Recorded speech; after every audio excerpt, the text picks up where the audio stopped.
Welcome to House Common Blood, where strangers are family. Every episode contains graphic content, including, but not limited to, copious amounts of blood, unnecessary cursing, death of all ages, be they infants or mortals, fantasy drug use, nudity, mentions of sex, and sound effects of various qualities. Cannot stress enough that this is mature content with adult themes. You have been warned. Anyone got a light?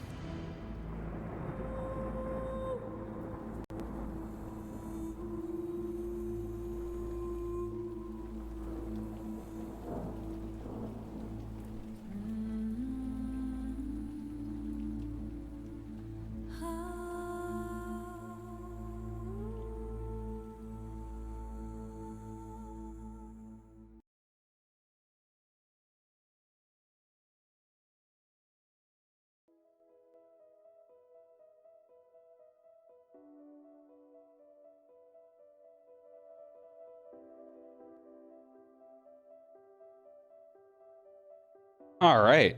Let's hope I don't fuck this up, because I've never been able to do this right without stumbling. Welcome to House Common Blood. I am Gray, your DM and host for a D&D 5e podcast currently playing the adventure Hangman Worms of Frostheart. Our party were former prisoners, once covert operatives for Giuliano's government, as they faced sentient calamities led by the Rebirth Bastion, a Genasi army threatening world destruction. Recently, our misfit group confronted an emotional vampire in Shayam, a town made of a thinking slime mimic, a sentient calamity. After a fierce battle and defeating the vampire, they face consequences, like a curse from a hag. Now free from imprisonment, the party journeys on, even delivering cookies to another hag. However, a party member is cursed to kill a living seal, leading them to a dungeon with a Tarask burial site. Breaking the curse involved an unusual pact, transplanting an elder brain into a Tarask skeleton. The necromancer, Phoenix, a fire genasi, was defeated, and the Tarask remains within its ward. Venturing south to ruins with a dormant teleportation circle, the party discovers a world map with 4 sets of 2 glowing symbols. Their next target is in Locus within the Titan Sea. Rather simple, don't you think? I'm joined here today by our players Mega. Ditto, I am Mega, and I play Eddie, the Otter Boy Triton Bastard class. I also play Eddie, as well as any other characters that may contain a similar naming scheme. Except Captain Eddie. Not yet, anyway. Oh shit. As well as Aluya. Hi there, Nita here. I play Aluya Allblack, the human cleric sorcerer. As well as Rakuzan. Howdy everyone, I'm Recusant. I play Mavet Sohafi Dash, the sap that holds the party together. And finally, our dear girl Moo. Hello, my name is Moomin. Wow, my throat is dying. I am a fire genasi artificer alchemist who is constantly on fire and currently making someone never forget. Question to the party, who wants money? We all do. You starve us of money. Oh god, that's so good to hear. Aluya, you seem very enthusiastic and want money. Listen, I already shake my goods for money. What more do you want? Oh, I want so much from you, my dear girl, so much. I actually want to go back to our roots. You remember back in the old days how we used to do this intro? How we would just talk to each other, and even the players would recount what happened each previous session. You son of a bitch, why would you do this to me? I was just thinking to myself, hey, I already do a full recap on entire seasons. It's just so weird just to have me recap what happened last session. If you'd be a dear, I would love to hear what happened last session. My memory's a little foggy. You can't see it, but you're Two of them are up. Blah, blah, blah, blah, blah, blah, blah, blah. Two middle fingers. So Seer and Oluya have made these plans to meet up with certain Genasi folk. They went off to spend the night at a place called the Disheveled Newt Inn. Yep. There, I believe Seer remade her homunculus servant, whose name's Spanky. She allowed Aaliyah to name it. And then the girls, they got some drinks to celebrate their events, and Aaliyah drank too much, and she could not help but contain certain feelings started to spill.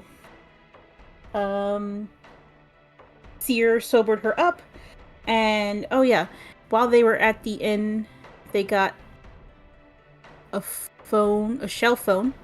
Yes. A crusher. And wait, I have notes. I am the note taker. Are you saying you're cheating? This is what they're here for. I didn't say you could use notes on the test. I'm sorry. You didn't say I couldn't. What the hell did the notes say? This was not accurate to the syllabus. Yes, the shell phone. Mavet also has an encounter with seeing something quite large in the ocean, and he also gets a slight reading lessons from the gate guard that we do not know his name, and I don't think we ever will. But It doesn't go well because they don't have hooked on phonics. And then Seer and Luya go to this Genasi meeting where they were offered a spot to join them because Captain Eddie is in the middle of some sort of operation. Yes? Oh, and connections to the people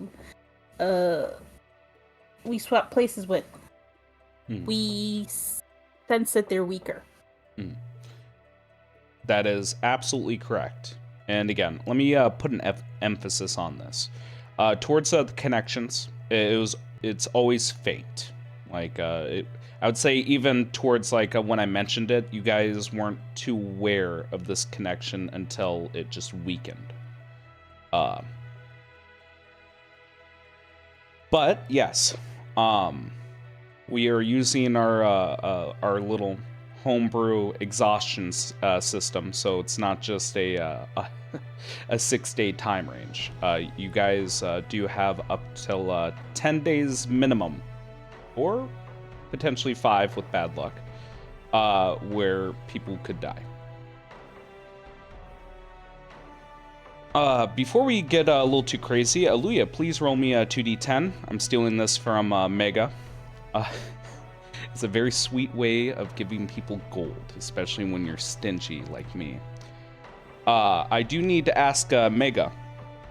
I don't believe we went too far into Eddie and Mavet last session, correct? You guys were still at the manor, planning to leave the manor.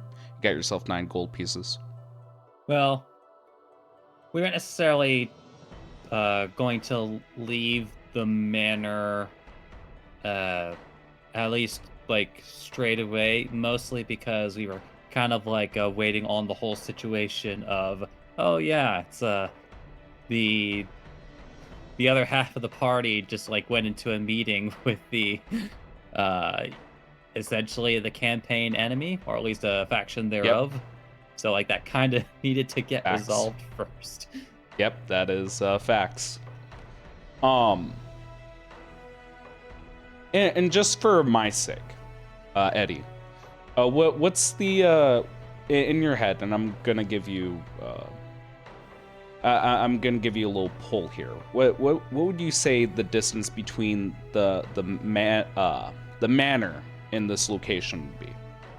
Would you say a half a mile, full mile, miles away. Oh, you mean like the size of the estate? No, sorry, the distance between the estate and where this meeting is happening. Like, I know we tend to stay a little vague, but just for my reference, like, what would you say the distance between your estate and this warehouse in the middle of the city would be?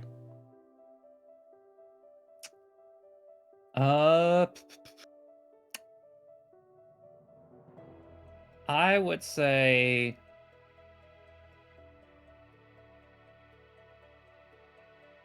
I'd give it a mile. Okay, good mile. Good to hear. All right. All right. Before we get too crazy here, I made a mistake and I'm still trying to get into the swing of this, but please just humor me. Everyone except Mega. I need a wisdom save. Well, actually, before I get too crazy here, Mega, towards your little vessel, does that feature restore on a short rest, or is it a long rest? It is a long rest. It is a long rest. Okay. Your second wave of scry. Yes, that's why I'm asking. Yeah.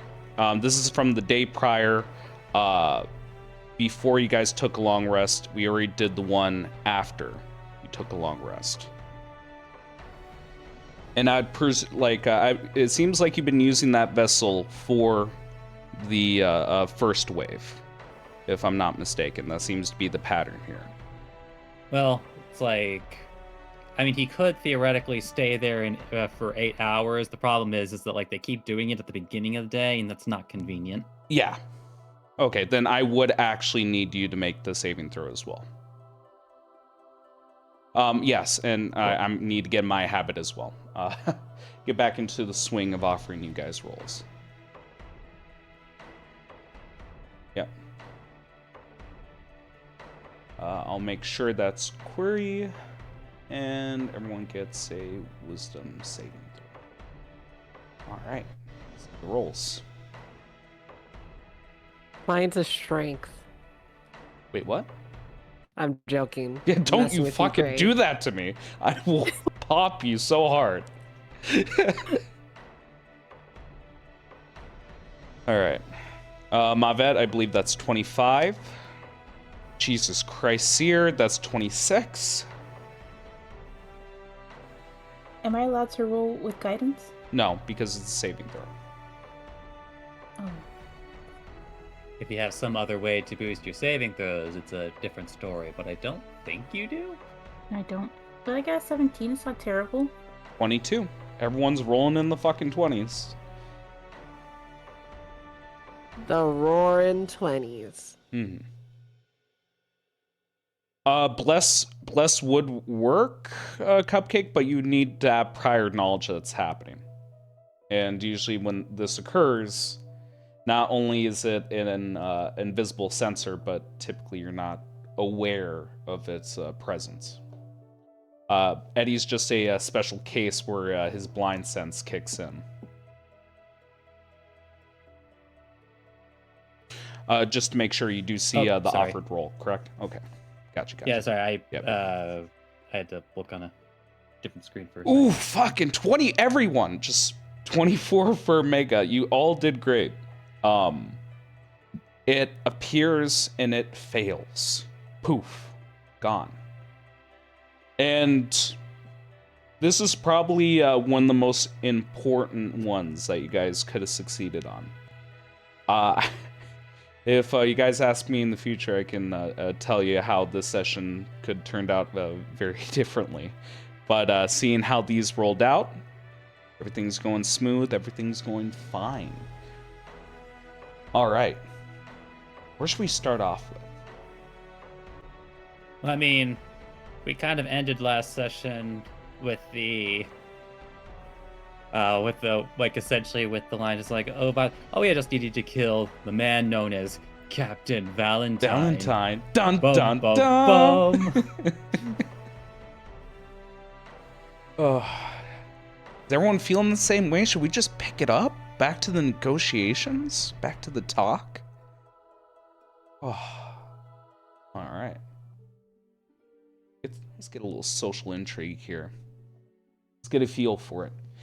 So, as the camera comes into view, we just see like motes of dust glittering in sunlight from the boarded up windows right through the cracks. We see those streams of light. As we begin to come further and further, we see that we're in a dilapidated inn, all boarded up, everything stored in crates and barrels, cobwebs everywhere, and thick coats of dust. As the camera moves out of the shadows and the streaks of light, we come into the main room, where we see some familiar genasi. Bring everyone to the map here. You guys might notice a couple things are different. Wrong fucking place. Well, that's what makes it different. Yeah, yeah, it's very different. As in the place I didn't want to fucking show you. Forget that happened. Sponge that from your mind. Did I just see? Oh, it was nothing. Yeah, I sponged it. It's soaked up forever. Yeah. All right. I just put puppies in my head and how they lick our heads. All right. As we get back into scene within this shack, we do see the water genasi frog people, along with the man known as Captain Eddie. And you'll notice that all the art's been updated to reflect that. As well as our dear girl Aluya, if you zoom in. I cannot just yet. I have to wait for it to load. That's perfectly It's fine. the waiting game. Mm-hmm. Again, if you guys have trouble, please press F5. Okay. But F's in the chat. yeah, I was gonna say, you guys aren't in the midst of a combat here. It's perfectly fine. Just use the theater of the mind. You guys are right in front of a cold hearth, a cold stone hearth, sitting on two velvet red chairs on top of a bearskin rug. As you're talking to Captain Eddie, a male genasi with slick back black hair and watery skin. And you just see him just rolling around a little glass with some spiced rum. It's nice, dark, and almost amber-like under the sunlight. But I think he continues on here, saying, "What a simple job. Taking out Captain Valentine. I wish for his body. I won't bore you with the details, but if you can get this accomplished, I can bring you straight to Quagmire. Typically, it'd be a 12, 14-day journey. We can make in 5. And out of character, we don't know about Valentine yet, right? No? Oh, no, you guys, we know about him. We do. Yeah, you guys met him. We do. Okay. Mm. Is that the one where I was missing? Yes. Yes. Okay. Mm-hmm. Okay. Alright, well, give me a moment so I could discuss it with my friend here. Please, feel free. In Give me an whispered- insight check, both of you. No. I would if I could, but you don't offer it. Yeah, I know. Get in the habit. You're a tormenting god that tells us, hey, do this, and we stare and we go, we can't. Just always remember, if I make you guys do a roll and don't offer the roll, it's null and void. So you guys are doing good. Your mom is null and void. Hey. That's right, but hey. Alright. What about Seer? What's their roll? Because we have 17. I got no roll yet. You want to send it to me again? Yeah, I can do it one more time. Might get 2 pop-ups. If you don't see it, press F5. Okay. Ooh. Remember, that would be 12. Remember to add a -1. Oh, never mind. You got rid of your exhaustion, didn't you? That is correct. Correct. Yep. Did it perfectly. All right. As both of you are sitting within the room, ready to move, flickering your eyes around the room, darting it between the frogs and the man himself, you feel as if both of you are doing perfectly fine. They don't seem to know your reputation.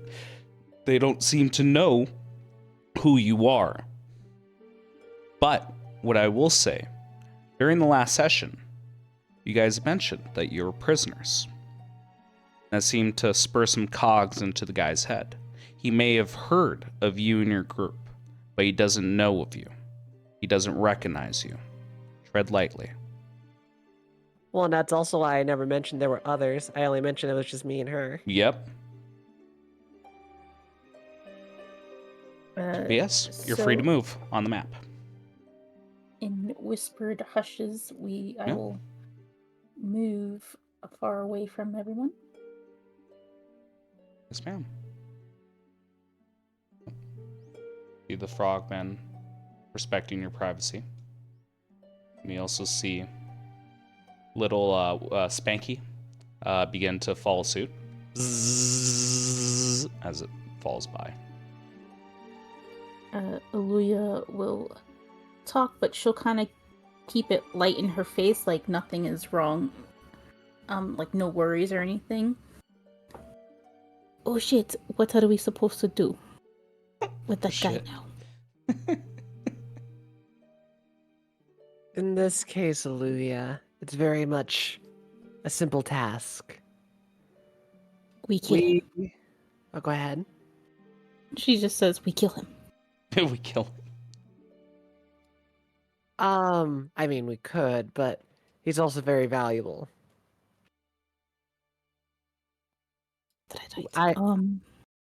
The solutions that I have is very simple. They didn't ask, they only want his body. So, what we do is just simply give him the body while we keep the Valentine.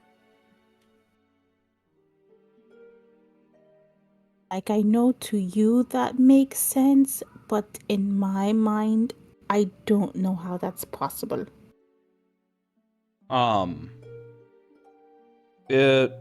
I guess I will offer something to the both of you here. This one will be 2 Arcana checks, and they will be offered with advantage.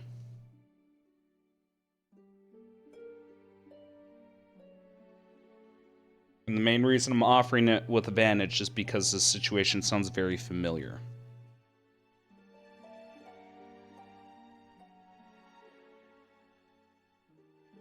All right, we got an 18 and an 18. Holy shit! Both of you click.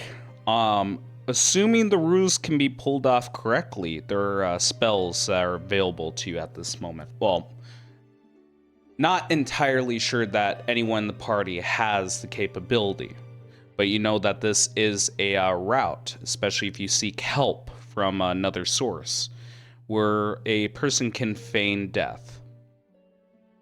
The main reason I'm offering this with advantage is because this was a possible solution for the shackles, and a avenue that became clear well after the solution. So yeah, there is a route where you could, air quotes, kill Valentine. But would you kill your Valentine? In a heartbeat.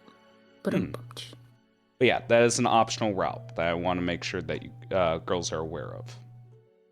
Oh, that's what I was going to suggest. Okay. Excellent. So, here's the thing, though. The thing we need to think about less is how do we make sure we get the body back? Or how do we make sure that once they have the body, they could just simply run off? That's the thing about certain spells, is that death is not permanent like you and I. It's very much malleable.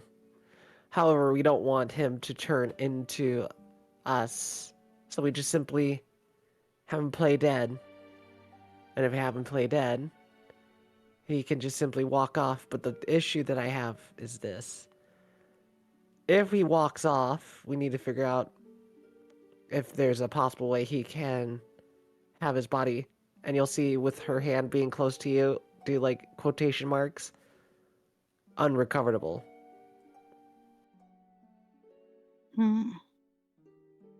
I think the ocean is a very common place for people to throw bodies when they want to hide things.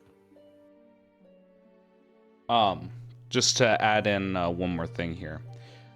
You do not feel the sense of a sentient calamity around in the area. Yep, no, nothing's crazy.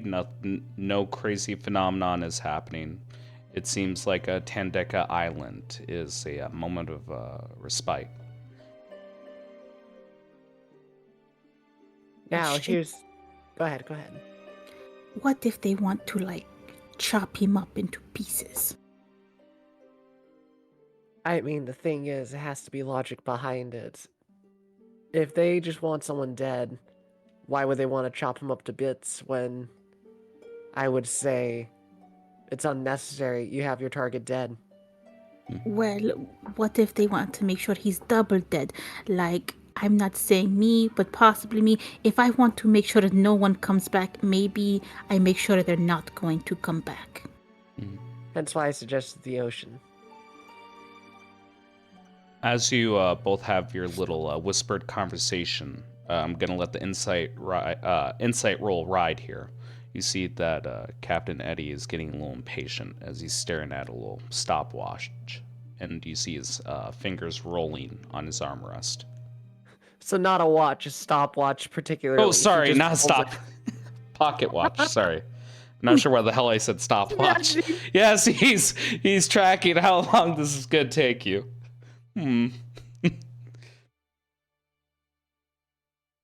For the time being, we shouldn't make them wait too long. We could hammer out more of the details later, but let's accept. Not only that, we have the thing to communicate with, so we could play around. Okay, got it.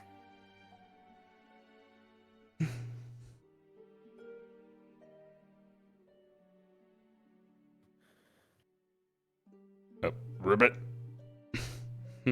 As he looks at you from the chair, he stands up.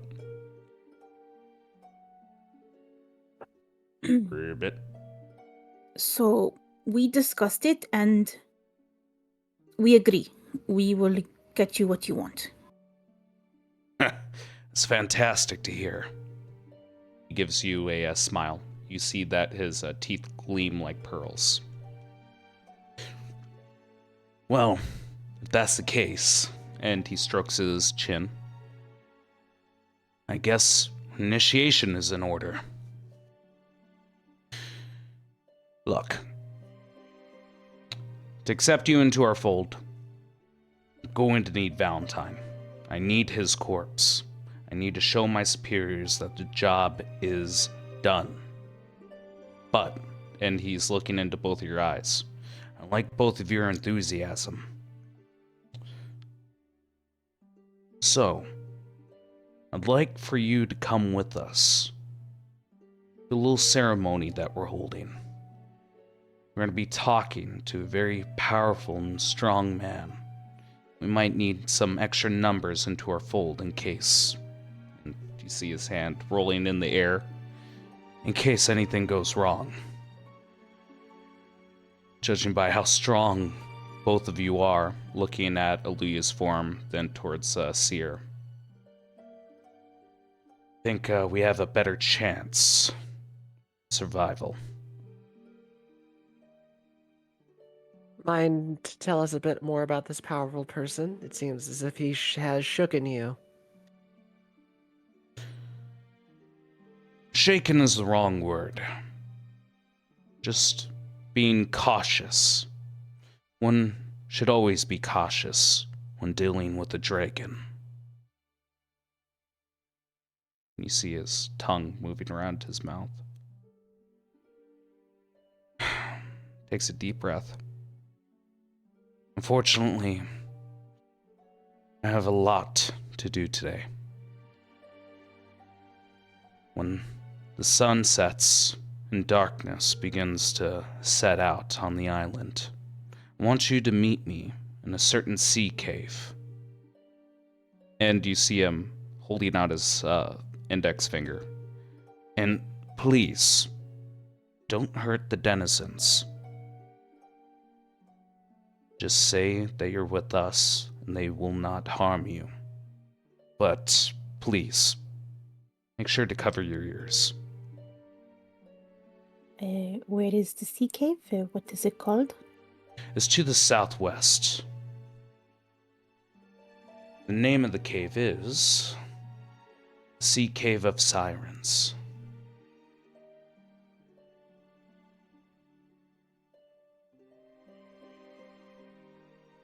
Yes, Okay. it's quite to the point. Really tells you what's in store. Do not grab any of the gold, the treasure, and for the love of all the gods, cover your ears.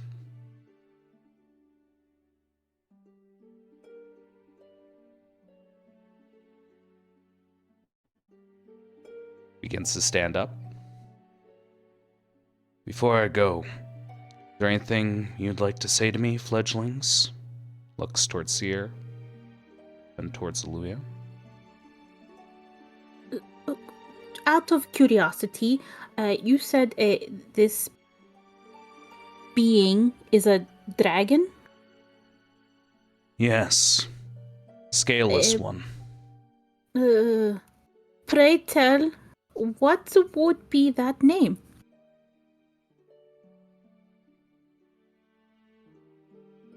I actually want to see how you girls, like, what kind of impression you've left so far. I'm actually gonna require a persuasion check. Although he is offering an audience and requires your arms in case things go awry, you guys are still acquaintances. Can I give I just Aaliyah? like to know the man of the dick I'm sucking. I just want to see. Can I give Aaliyah advantage because I know my charisma is not great, but I did help lead the negotiation pretty well to Yes, you be did. supportive. So I want to make sure Aaliyah gets the better roll since I'm You not may a good roll with roller. advantage. But I would like to hear a little bit of RP on how you do assist with this. I know that you made the main drive here, but I would still like to hear something in this situation. So Then while I'll have Aluya's roll making the roll, first. yeah. And while then Aluya's making the roll. I want to hear what Aaliyah says first. Okay. Maybe convince him and then I'm going to smooth it over. Okay. 25. Well, I've heard quite some tales of dragons. They are quite formidable, but I've never encountered one. Not only that, but I hate to say this, but when you say scaleless, we can't help but be intrigued because that either means, well, either they're dying or extremely unique, if that makes sense. We're just hold on, curious. hold on. Backpedal here. Just so you, the player, There's know. a unique history to this world. Yeah. Yeah, so when it comes to dragons, and I just want to make sure this is clear to everyone on the table, they are born without scales. Their scales are earned by killing a dragon with scales. That's how they earn their rank and power. Then I could change it up then. Yeah, please. All right. And when you mention a dragon that's scaleless, I have to ask if they are of a certain age because often those are very young dragons, but if they are an old dragon, then sounds rather peaceful. Rather ancient. And you see him just biting at his cheek. But without any armor, he can die like the rest. He looks towards the both of you. The name of this dragon. He's obtained a new title. He's the Slayer of Delgar, the Scourge of the South, Grimmer. And he gives a bit of a somber smile. During the flood of Drogue Ports, this dragon crawled out of the ruins of the town. And we have the pleasure of helping him. And his smile grows wider as he snakes his hand underneath his jacket. And you just see the glimmer of amber as he pulls out a perfectly round gem. An ambrose pearl. And as it glimmers in the streaks of light from the boarded up window, we see dust glittering around it. And on the inside, it's almost like there's a water that swishes and moves, but as he stops, the liquid keeps moving within it. Just imagine the color and transparency of amber you'd see in a movie. The Ambrose Pearl. He will want this. And in exchange, he will call a storm for us. And he just gives a devious smile as he brings it close to his chest and hides it underneath his jacket. This mission is important. Our lives are put on stake here. And our kin and population depend on this island. You just see his nostrils flare as he looks towards the window. You will make us proud. And he begins to walk to the door, and as he does, you just see him. You see him put his thumb in his mouth. And as he does and licks his hand, you see skin forming on his hand. And the rest of his body, and almost like paint, he slides his hand down his forearm and then towards his shoulder until you see him look like a human. Then the rest of the Genasi follow suit as they put on their disguises and begin to disperse. Any more questions before this man leaves? In my case, I would like to do an Arcana check because I'm curious if he's doing similar alter self or if has just something he could just pull out of his butt, Yep. on transformations. Yeah. Yeah, it's because of the butt plug of Alter Self. Yep. As long as it remains up your butthole. When you have a moment, what was the name of the dragon again? I missed it. I'm trying to write Grimmer. it in the notes. Yep, no problem. I can put it into chat.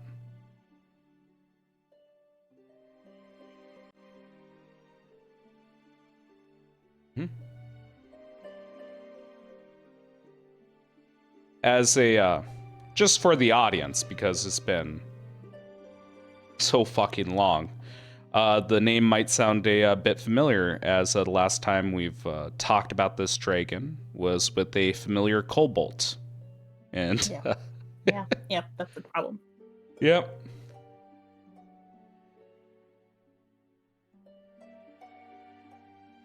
Oh, sorry. Did I not offer you the role? Yeah, I must have offered it to Leah. Just to clarify, what was the role one more time? Arcana? Correct. Okay, there you go. Thank you for being patient.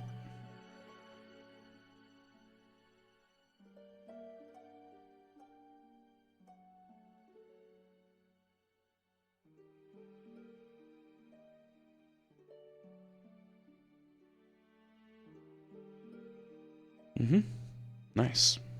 24. So this seems like, what's the best way to put this? So when you guys were in Sheum and fought against the Genasi there, you noticed that they're... let me try to make sure I'm actually using the right word here.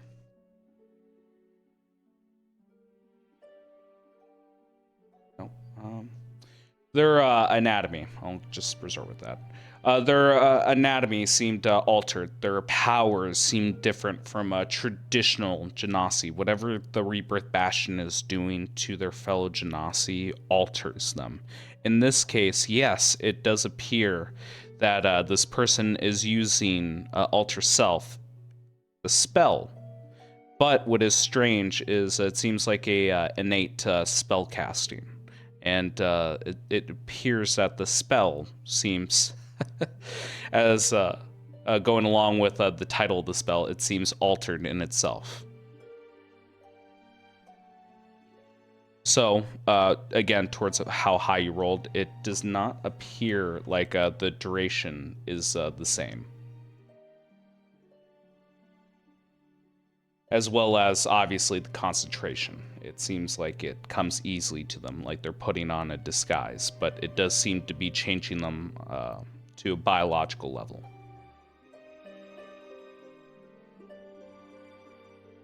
Just checking then. Yeah. Then Seer will put back on their disguise. I think even Eddie might comment on your disguise and say, "Cousin, you really should consider a better disguise. Lynchings do happen." Oh, I'm very aware, but let's just say I have a little issue. That makes it harder for me to do what I do. All I'm saying is I worry about your well-being. And our mission is important. We cannot help you if you catch the eye of the public. If you are lynched, you will break all of our hearts. Oh, I've lived long enough to avoid many of the issues that we have to deal with daily. I do not have fear, for my companion is very much one of the best people to have by my side if I need to get a quick getaway, whisked away like a damsel. Looks approvingly at Aluya, then back towards Seer. Meet us at dusk. Gives a nod. And they begin to leave the building. And you guys are there alone. Is there any final words that you say while you're alone? Sir, we should leave here and we should discuss things further because of things, and I'm feeling a certain way, and we should go. I assume you would give a quick call to Eddie to let you know that you guys aren't dead or fighting or dying. Right. Once we get to the location, you know? What? We're meeting at. Go ahead. Sorry, we're meeting at the cave at dusk. Yeah, the cave at dusk. More specifically, 8 p.m. What we'll do then is that... Okay, Sierra will be like, let's head back to the inn then. I think we could just pay for another night, and then we'll just take care of our business there for... I don't think it's a wise choice to speak here. We need a private place. Well, the only important bit I have to know is if you guys call Eddie or like communicate to the other half of the party. Oh, we plan to. It's just Okay. not here. All right. So we'll say that you guys are back at the end, and at some point that happens.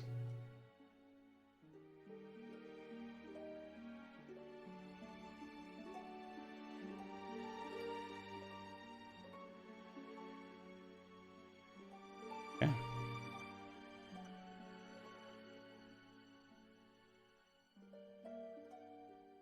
Now I'm going to activate the damn scene without giving away any more secrets. All right. I'm going to say, Eddie, Mavet, you are at the manor at the moment, and at some point, the other half of the party will contact you. What do you guys do in the meantime?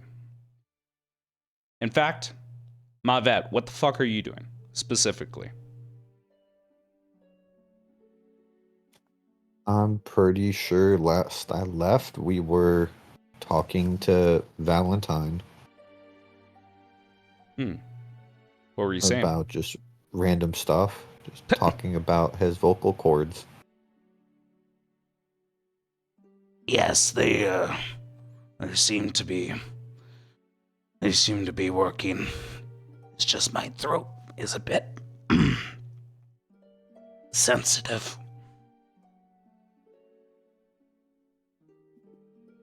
Is that because of Eddie?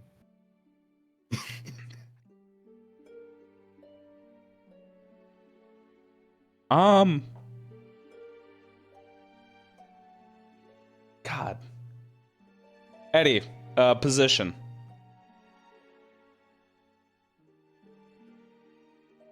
You heard me. This is important to roleplay. I would say he is a verse top. Okay. Gives you a smile, I bet. And I think he might even just say, Yep. He didn't help. You may need water. Water helps me grow. Yes, please grab me the best water you can find. Spice rum should be in the liquor cabinet. You have legs, do you not? We're friends, are we not? No. I just know you. Max, a little shocked. Why? You wouldn't lay your life down for me? No.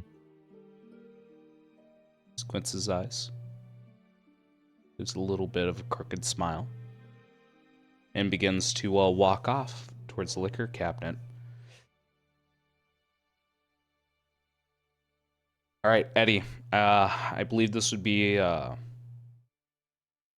somewhere around in this time, because I know this conversation started when you went into your air quotes bedroom, your other bedroom, your bedroom within your bedroom. His otherworldly bedroom. Yes. So please, if you need to go on a little bit about your internal bedroom, go ahead. If it's not important, you pop out around this time. Well, I mean, I think while he's in there, Yeah. it's like, I feel like he would at least, like, it's like, grab a few of his, mushrooms from his own bedroom supply. It's like, but,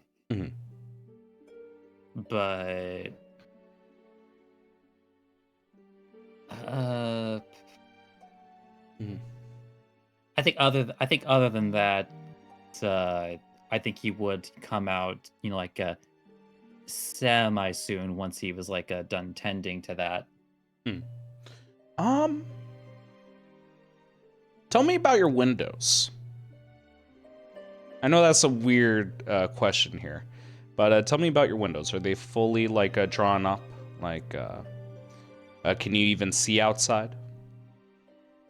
Like, I like to imagine that, like, looking out his windows, it's like there is, if you'll permit the pun, a bit of a haze outside. Oh yeah. Like a flowing like smoke. They're like there's factories within the town, aren't there? Or is this a purely like a export import kind of town?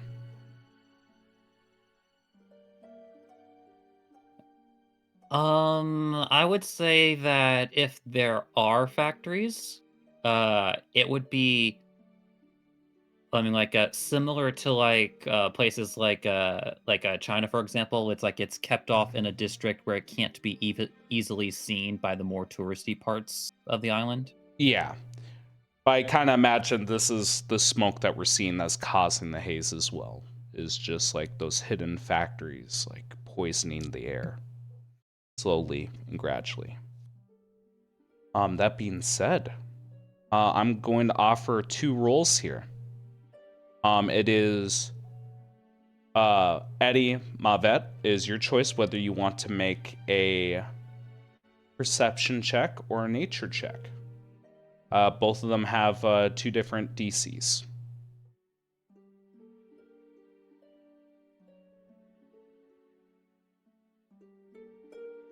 Okay.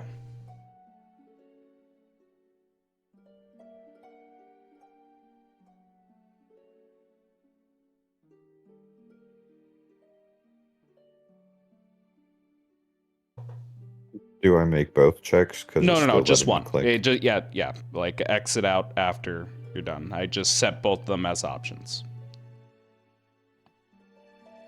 Is your guys' choice whether you want either nature or perception. Just waiting on Eddie's roll. There it is. Oof. Damn, and that was pretty fucking high. Like Eddie with a natural 1, but it ends up being a 10. Mavet with a 14 on. And you wanted to roll perception, is that correct? Yeah. Okay. I do apologize, but you don't quite meet the threshold unless you have anything to influence that roll. Nope. Okay. Yeah, you look outside and the clouds look pretty, but you get a sinking feeling just looking at them and you don't know why. Must be the factories.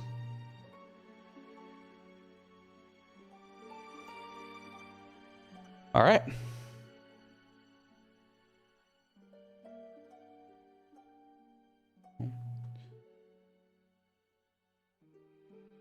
The fuck is it? There it is. All right. You guys are within the bedroom, and at some point here, you will get a phone call. Who would be making the phone call?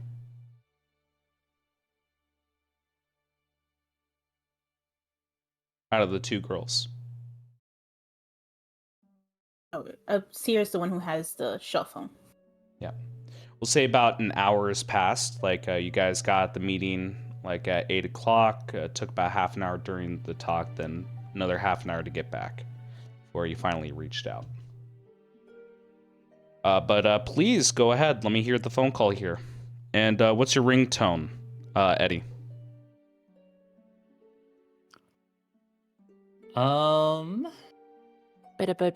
Yep, there we go. I love that. Gotcha. Nope, never mind. I'm taking away from you. That's way better. I don't care what you say. Better. Oh, hold on. I think they're calling. Gotcha. Good chat. Good chat. Let me hear it.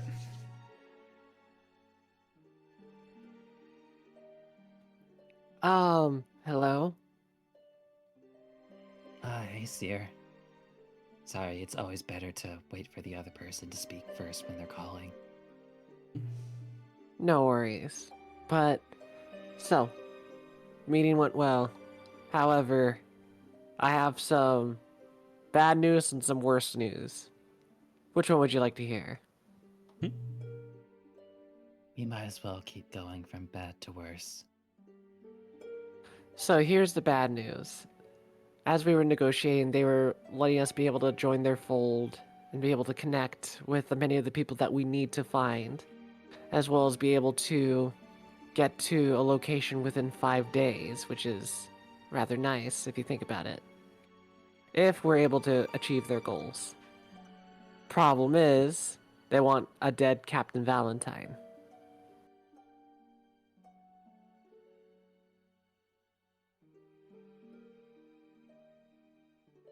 Now, we might have solutions around that issue. However, the thing that irked me a bit more is that Valentine needs to be shown to their superiors, so that means they can't be short time dead, they had to be dead. So, we'll just have to find a solution around that without losing a really needed contact, if that makes sense. Or simply, we just fake it. But regardless, the worst news is that we're in dusk going to meet a powerful being that very well will already know us and might blow our disguises. Do you remember that book we had that we found that electrocuted me heavily? Yeah? Apparently, we might have found the person named Grimmer, who used to own the book. Problem is, they met us already. Which means, if we go over there as backup, our aliases might be exposed. So that's our issue right now. Seer? Wait, I think you're Yeah. a bit confused. Yeah, hang on. Let's clarify. Well, a little no, bit. like we'll Yeah, just keep this go ahead. in game. Yeah, keep going. Keep going. Do clarify. Like, the dragon that we spoke to, they, like, called themselves Vitondus. Oh, Hmm. kind of like slaps her head. Sorry. Fun fact: my weakest subjects are dragons. Although, That fucking got me. Give yourself inspiration. That was fucking good. Because I love that as a character trait. There you go. There you go. That's how you fucking earn it. There you go. Okay, please go on. Whatever the fuck you're saying. although, the situations might be connected, so let's, like, not rule out anything we could learn from that. So it's really just, like, the body thing. Although, did they say that the body had to be identifiable? No, they just needed a dead Valentine, so that's what's kind of nice. They needed to show the body, though, so they might be looking for anything that might be, I would say, a key indicator of Valentine. Hey, I don't know, for the benefit that this only happened for them like a couple hours ago, Yep. could you remind them of a particular detail that I know that you said? Yeah, they need a body. They definitely said body, not a not an article of clothing, not a reference to them. They need to show Well, no, you said a something body to their else. superior. You said something else on top of that I know that you said at the end of last session. I'm actually trying to recall. That they need to kill Valentine. Please enlighten me, Mega. What am I spacing out here? Well, you specifically asked, like, if nothing else, for his head. Yes, thank you. Yes, that's what. Yeah, sorry, I thought I covered that. Yes, either a head or a body. That yes, you are correct, and I'll give you inspiration as well for correcting me.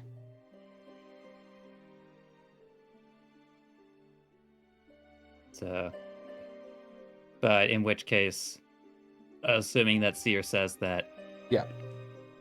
Oh, that might be an issue. You don't know this because we haven't really talked much about it. But they're trying to figure out, like, where Valentine's ship is. Ah, so they plan to do the old have the dead tell secrets thing.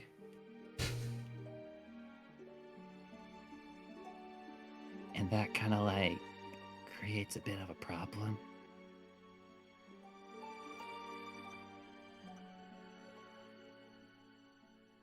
Because, like, if we come up with a solution that changes out the body, well, that wouldn't really, work out to do what they want to do with it.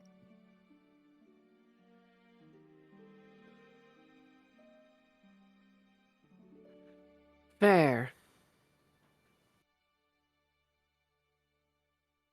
Because, the moment they try to, do it, it will fail, and then they'll get suspicious.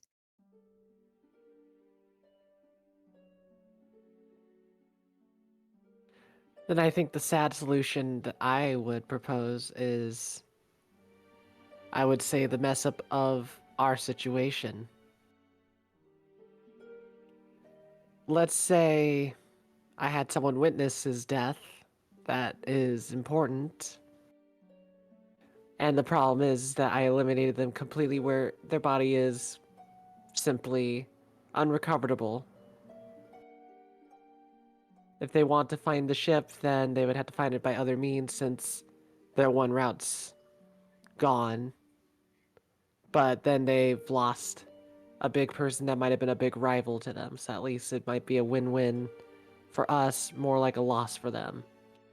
That's one solution, but reality is it's a tight situation that is rather hard to figure out. Here's the good news, though. I don't assume we have to find Valentine today, so it gives us time because I'll have to head to this cave at dusk, which means we'll be preparing for that.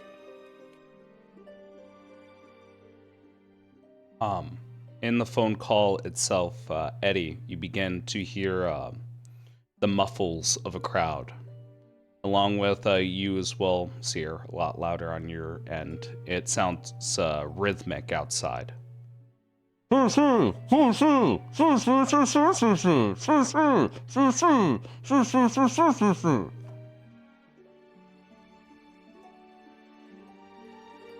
Leah, you think you could take a look at that? Alright, sure.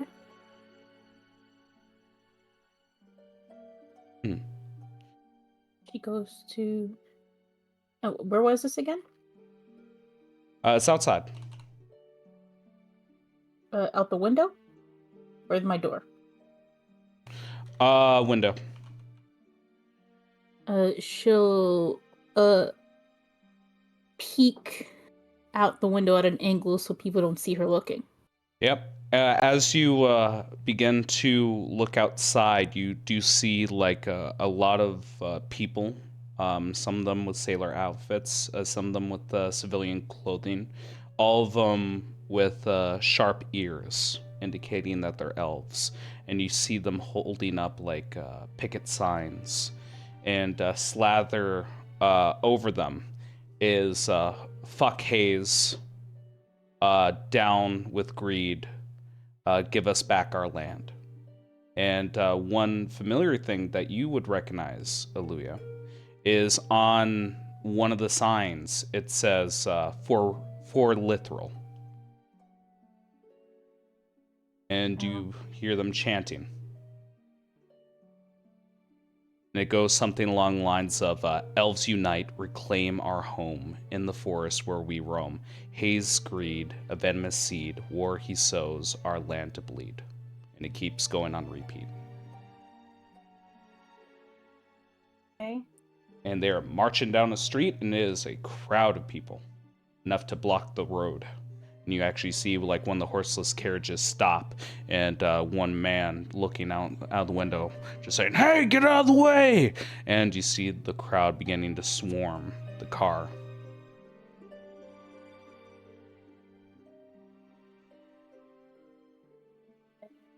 Interesting.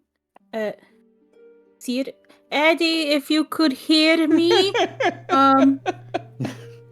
there are people outside protesting your family. Protesting your family. Oh yeah, Seer, tell her that's normal. That's normal. Aluya, dear, that's normal. Oh, well, apparently they also are like dedicating it to the man that I once was. You were a man? Yes and no. The body that I was in. Oh, the person you swapped with. Did he say something?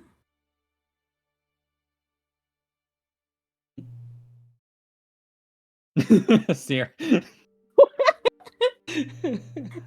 Just sitting there going like, the person you swapped with probably.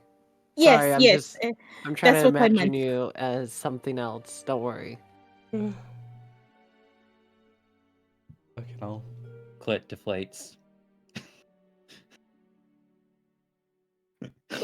So if this is not out of the ordinary, should I not watch no more? They really seem riled up. Probably because they're leaderless. All right. Well, Oh. That actually might be bad. Yeah, we might need to have looks to Aaliyah. Aaliyah, take Just really roll quick here. against once more. I'm gonna offer both the girls the roll now. Nature and perception. Either or. You can pick which one you fancy.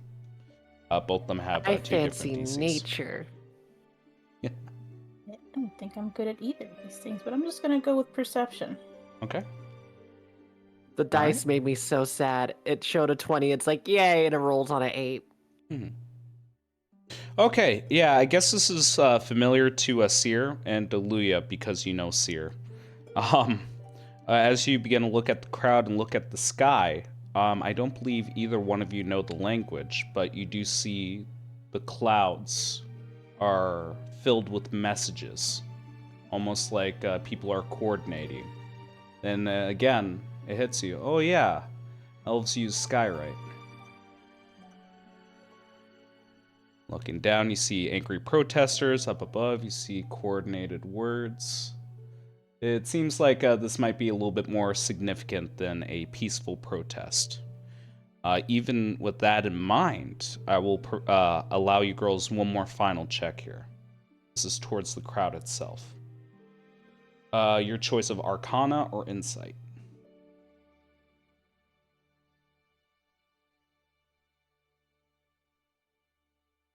Oh, Jesus. Yep, 21. And 15. Yeah, the DC was actually 20 for this one. Good. Seer, as you're looking You're down genius, at the Aaliyah. Yeah, as you're looking down at the crowd, Seer, you do notice that like they're getting violent with the horseless carriage out there.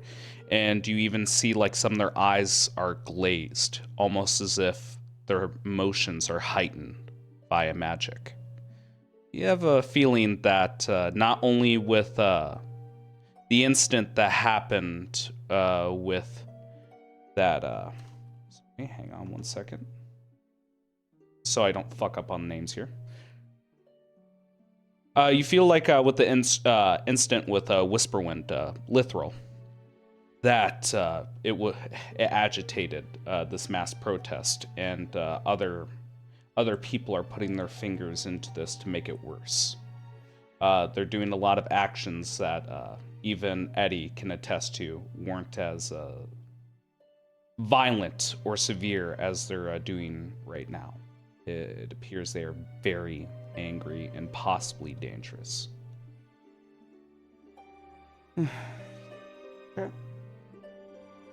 But please go on. Well, Eddie, it seems like we're going to have Aaliyah walk out once more and put themselves in a spot where they might have to calm the crowd. If not that, we might have to use magics to calm them, since it seems unnatural how much aggression they have. I think someone's trying to start it so that there's a conflict that's going on with them. And I think this might be the one that sparks it.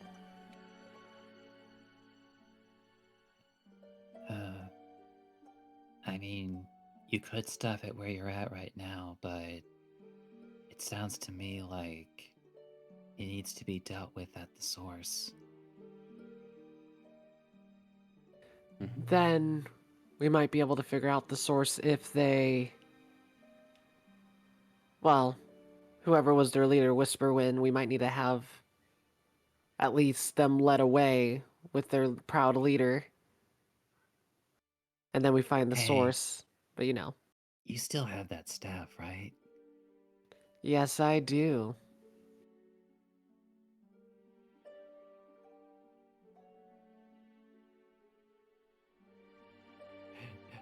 It's a real shame that they're talking over a shell phone because I wanted to imagine they're just like both staring at their phone, almost like they're staring at each other. Yeah.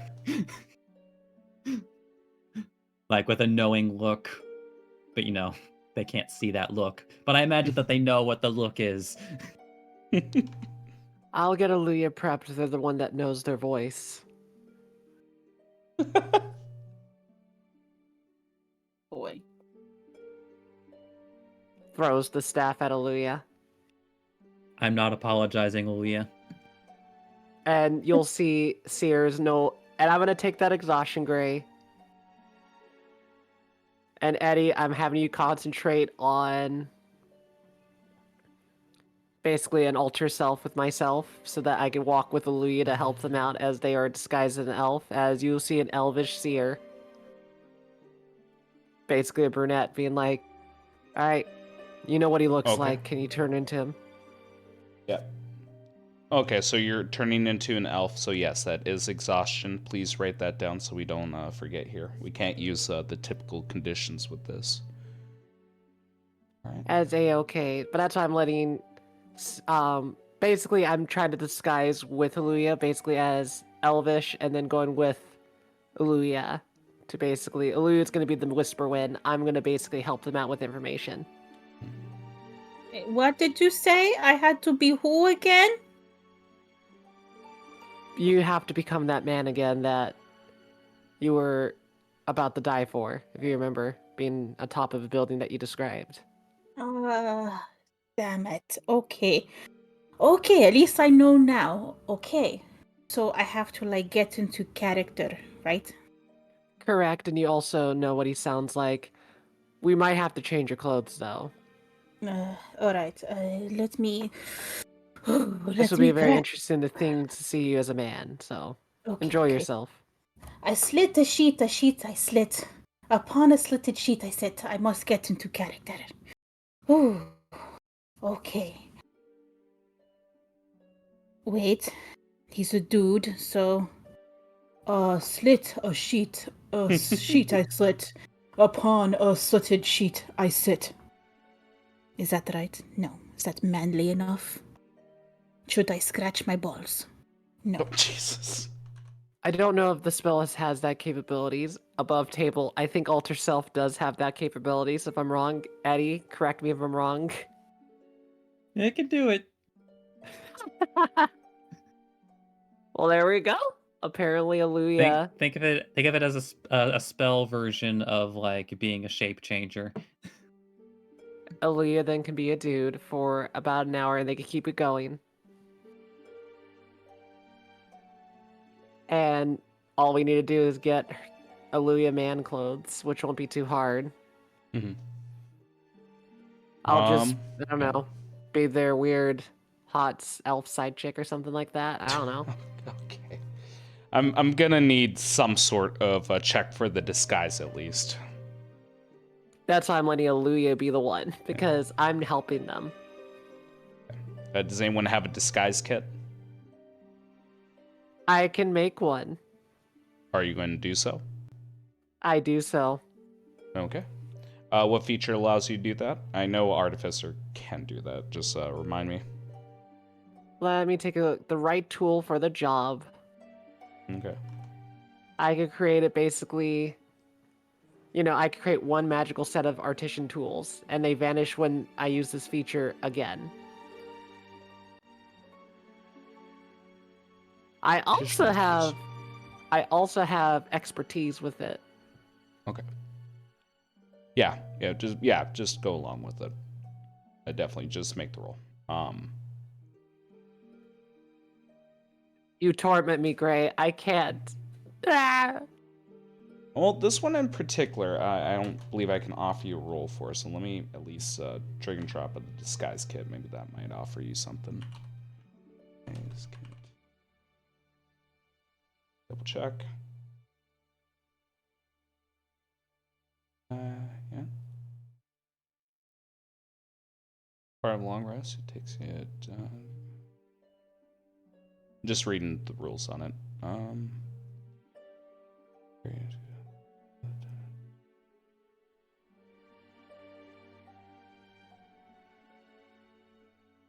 Okay.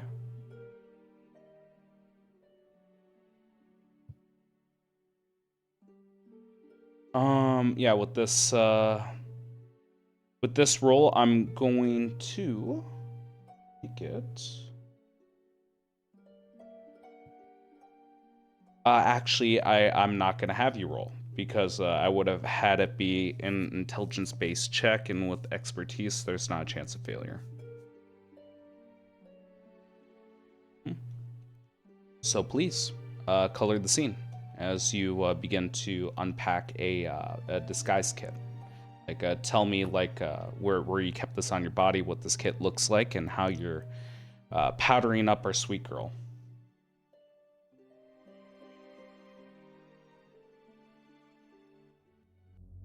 Sounds a little too sexual when you put it that way. Yep.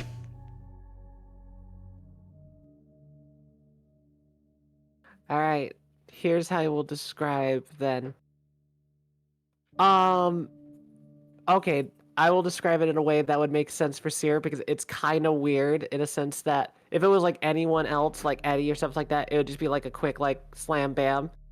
However, the thing is that it's Aluya, and what makes it strange is that they have to get really personal in this case. So it's very strange. You're gonna see on their face Aluya that Seer kind of looks very just like not weirded out. It's more of like they're just trying to focus on making your disguise work with your new body, all masculine and all this stuff, as they just kind of work with things, go like adjusting areas and being like, all right, you look like you have elven fashion now. Does this look accurate to what the person wore before that you had before, Luya? Out of character, would this be accurate? Yeah, there wasn't a chance of failure, so it's precise. Well, yeah, you got it right on the head with that one. Good job. I try to do my best. I've gotten better with disguises, but also, first time I had to work on a male figure, I would say at this moment. As you girls are talking, we see from the camera angle, we're seeing the protesters outside. We see one of them holding a bottle of rum, stuffing a cloth in it, lighting it up with their hand via magic, and just throwing it. And we see a big gout of fire onto the carriage that they swarmed. And they're even pulling out the person in question and just beating the ever-living shit out of them. Well, that escalated quickly. I think we would have been rushing out faster than that. Nope, that's well, this is happening during the disguise itself. Oh, it's not happening during the discussion. I'm just making it known that not only is this time sensitive, but your actions also take time. Okay, that's why I was sitting there like, oh yeah. Shit. I'm not gonna take away your player agency. He's not dead. It's just they are resorting to physical violence. This is not a peaceful protest. All right, if you're able to, Aluya, or Whisperwind, I don't know your name. You do what you do. You just tell me what to do. I'll just stay by your side. Okay. I'm also not used to you being taller, but anyway. All right. So where should we appear? What should I say to them? Where was I? Was I being held captive? Should I say that? No, that would make them matter, right? You can just simply say, well, just do what you think a leader would say in this case, because it sounded like this person was not afraid to sacrifice themselves for a cause. but that means we want them to stop pillaging and possibly risking themselves all being murdered because they might also have connections. Okay. I got it. You I got see an the idea. man Okay. being dragged across the street. All right. Well, we're gonna hustle. But I want it to make Down it seem south. like it came out of. Yep. Oops. Yeah, I know, but I don't Yeah, want it that's to make perfectly it seem fine. like it came out of the inn. Yep. Perfectly fine.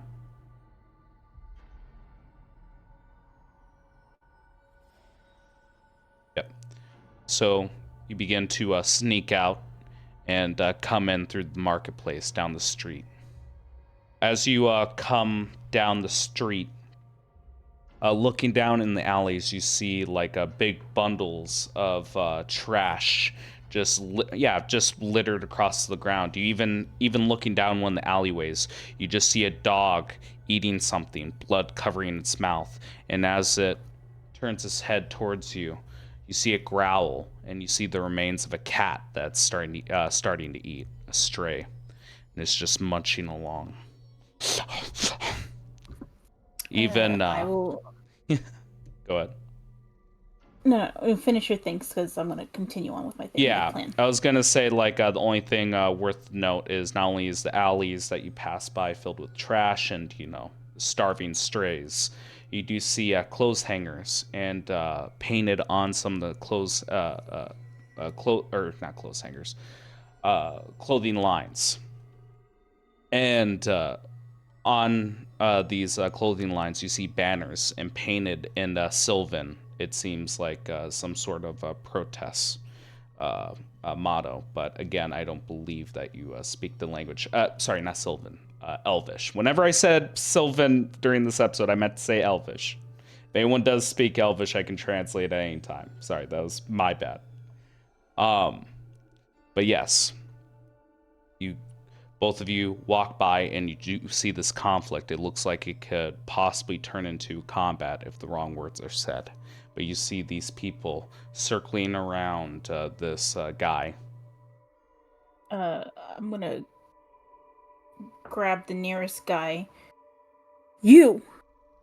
Whose idea was this? You've ruined everything! Okay. You see, it's a woman that you touch. Very slender, long blonde hair down to the shoulder. And she seems shocked looking at you. Oh my. And she squints her eyes at you. Lithril, is that you? You idiots! I had everything under control! My whole plan is gonna be ruined! Okay. I'm gonna need a, before we continue on here, I'm gonna need a performance check, and I'm going to tell you ahead of time before I offer the roll that the DC is going to be a little high. Well, no, it offsets each other. I was going to say it's a little high, but you are dressed up as their previous leader. I'm going to say whatever's heightening their emotions is offset by the fact that you look like their leader. But this does not apply to Seer. It only applies to you. No, fantastic. Yeah, performance. And I will offer you the roll. Keep in mind, if you want to use guidance, I'm going to also need a sleight of hand. I will just roll it normal. Okay. Dear God. Okay. Ooh. Okay. You see them begin to hush and die, and heads begin to look at you going towards the commotion. And you see one male elf still holding on to the carriage driver who's on the ground. And you just see him say, But he's a fucking genasi. Unhand him. All my hard work. Everything that I was doing for us is going to shit because of all of you.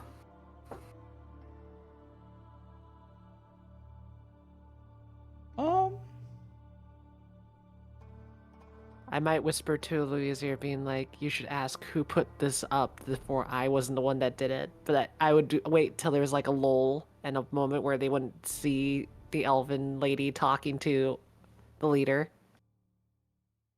But Lithril, it's a Genasi.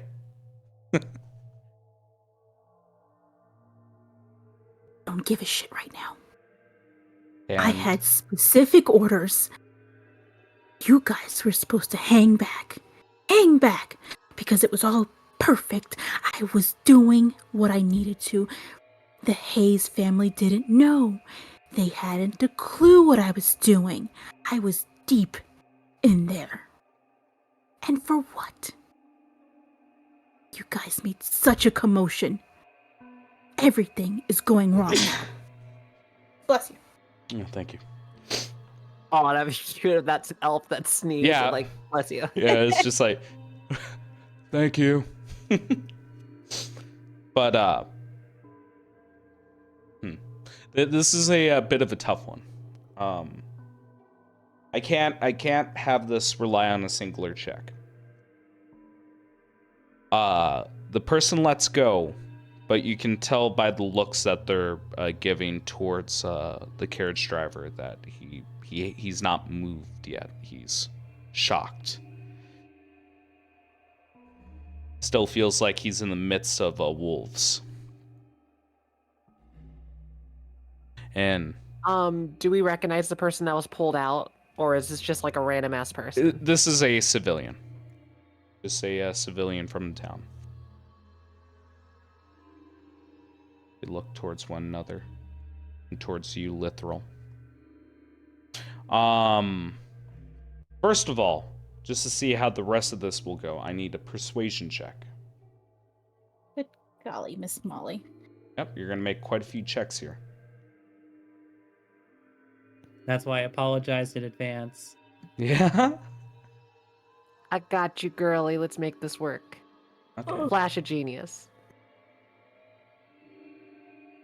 As what I will do is basically before they speak, I will say something to their ears to make sure they understand, like, follow this idea, keep feeding into them listening to you, basically.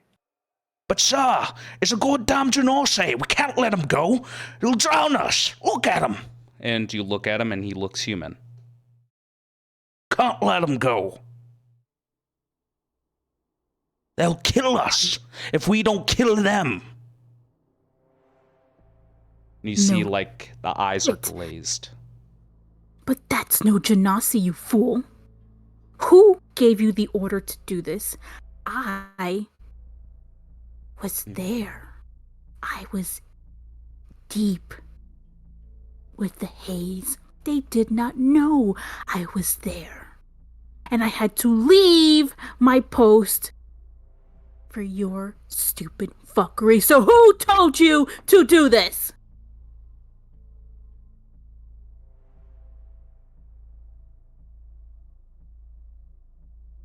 They look around. And one elf points at the other. It was him. And the guy who gets pointed at just holds up their hands and go, no, it was her. And as we follow the finger, it goes to the woman and she goes, no, it was him. Points to another person. And you just see that this confused web. It seems like each one believes that their ally, the person next to them, goaded them on, motivated them. It can't quite see the head of this Hydra. Oh, you. The protests weren't enough. Our stupid, peaceful skittering wasn't enough. So I changed up the plan. The plan was going well. And now here you are, you stupid cocks, and you're fucking it all up. Holy shit, they're going hard. I love it. Give me I would have said deception, but the last part makes me think persuasion again. Because you are lying. It's just I really like the idea of like the main motivator from that being the you're fucking this up. Well, and I love it too. It's because it's a persuasion because they go like they're pointing at each other, and this person's just furious, like, "No, I did it!" Oh my Flash of god. genius. Well, Oh no, yeah, you know it's what? like I imagine that this is just like the like spoilers, like for a decades old anime. It's like Yeah. but like the final episode of like of Death Note. Yep. Yeah, I know exactly what you're talking about here. You That shit- idiot! That shit made me cry. I feel so tempted to give them. I've been holding this. Oh no, never mind. I was looking at an old note. I might give them my inspiration. Okay. Inspiration for I reroll? reroll because if I don't have the flash of genius, I won't. But I want to see if they get a better reroll. So let's see it. Yeah. I will offer the roll one more time for you. Oh god. Okay. So rare to get an inspiration, and I already burned it. Yeah, just they begin to shrink back. And you see that the carriage driver during this commotion is beginning to like crawl away from the crowd because you have their full attention now. Just get him a moment. Start cleaning up this mess. Bring me the man. They put a foot on his back to stop him from crawling. Another two men walk up and begin to drag him towards you.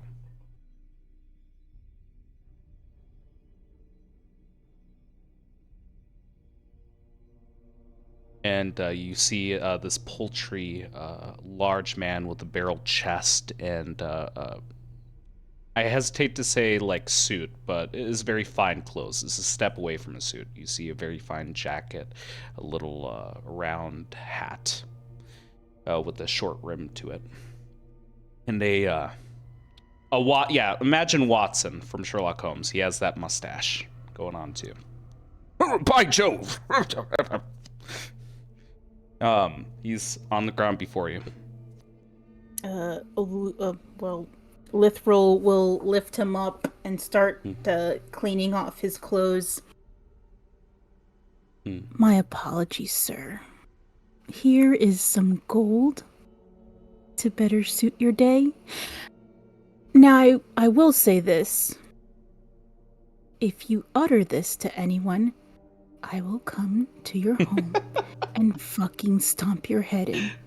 I don't know what got into my men, but this is not how we're doing things.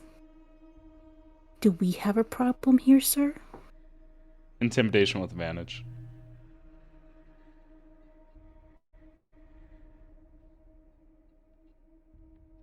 Oh, Jesus. You see him, like, knees shaking, and you see his breath becoming more rapid as he just goes, yes, we can agree with that. Not a word. You will not utter a word of this to anyone. If somebody asks you what happened here, just say you were mugged. That's it. Mugged by who? Not any of us. You will keep going about your day. Above table grade, Yes, sir. can I try to see who's in the cart? But go ahead. Yeah. Well, no need for a check. It's an empty cart. Like, again, it looks like this person was driving around on his horseless carriage and got intercepted by this crowd. So his day kind of got fucked up. Yep. Yes, mum's the word. He will point at one of them. Pay the man. The rest of you clean up this mess. Yep. You see them beginning to take out little pouches and fill them with a little handful of gold, give it to the poultryman, and he tugs at his hat and begins to lean forward and does a bit of a jog and disappears. And you see that the elves are tipping back up the carriage that they tipped over. But this does take a little bit of time here. And as you begin to watch this all go down, you feel as if someone's watching you.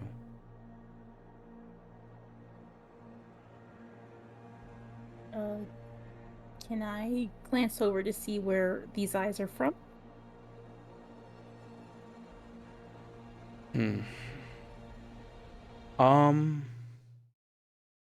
Yeah, this will be a perception check, and I'll allow you both to make it. Perfect. Yep. Can I also make... Nah, never mind. I don't think I can get away with, like, having Rascal do a perception check kind of thing. I was thinking, like, depending on how prominent this person is, I might ask Louis if I should send Rascal to try to spot where they go, you know? Mm-hmm.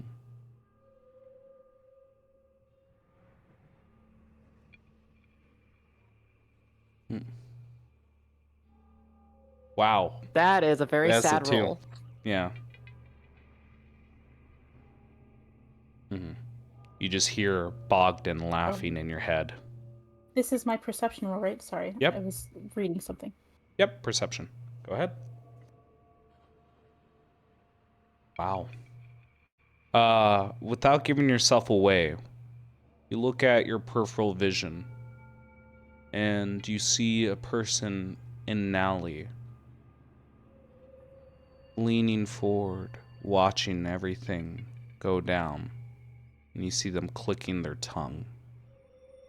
And because this happened within the hour, if not an hour and a half ago, you do recognize the face as one of the disguised Genasi that you and Seer met up with as they withdraw back into the alley. I will clock it. Mm-hmm. All of you gather here now. And they begin to surround you, all of them holding like picket signs, banners, and even a memorial towards your name.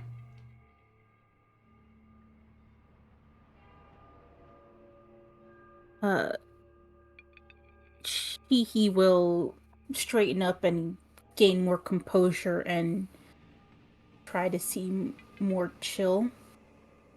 Well now,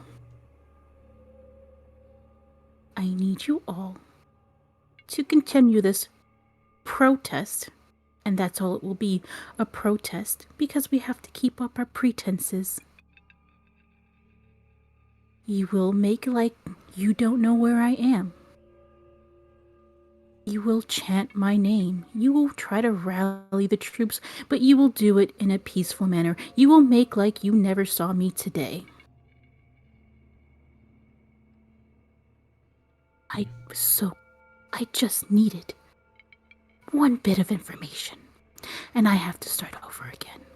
So if you don't hear from me for a bit, I'm working, but keep up this facade and keep it peaceful. Off with all of you.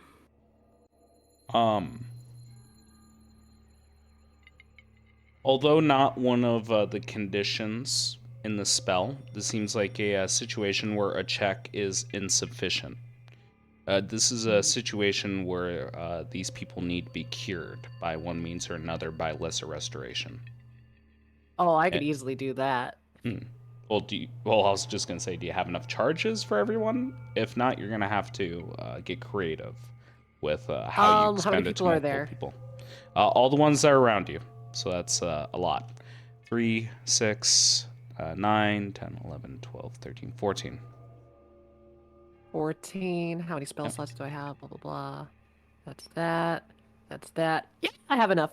Oh, Jesus. I just would burn all my spell slots for the day. But hey, not all the spell slots, but I have... Here's the thing, and I want you to know this. I also have just 6 free charges. Okay. So I could just do 6 people right away. As what I'm going to do, I'm not going to make it seem like I'm just touching people randomly. What I'm going to do is like as if I'm trying to like make sure... I'm actually going to play the role of basically like helping out with the crowds But basically, every time I bump into someone, I poke them with a Luster Restoration. So you're committing to this, just to make sure? I mean, someone put an influence on these people. If we leave, I'm gonna first do the 6 people for free and see how the reaction changes. Their eyes lose their glossy sheen. They seem like they're more attentive, like they're more in mind, that they know the cause. Now, this might save me some time too, as well, if I do the first 6. Is everybody glossy, or is it just like some people are glossy? Everyone Because seems glossy. It seems Wow, like okay, it was a group spell. All right. Then, with that said, I will keep going around for the next 8. So that means that's 4 first levels. Oh, sorry. Yeah, I have enough spell slots for it, but basically burn all my 2nd and 3rd level spell slots to achieve this goal. Then I will say, towards the entire party, each individual person gets 1,000 EXP. This is for how Captain Eddie was handled peacefully without combat, and how this mob was dealt with without combat. Because let me bring back the curtains here. If you did not dress up as Whisperwind, there would have been no checks. I would not have offered you an opportunity to diffuse this through words. Okay. Yep. Just want to really put a point on your creativity, and I want to reward everyone individually 1,000 EXP for dealing with both the combats without having to resort to violence.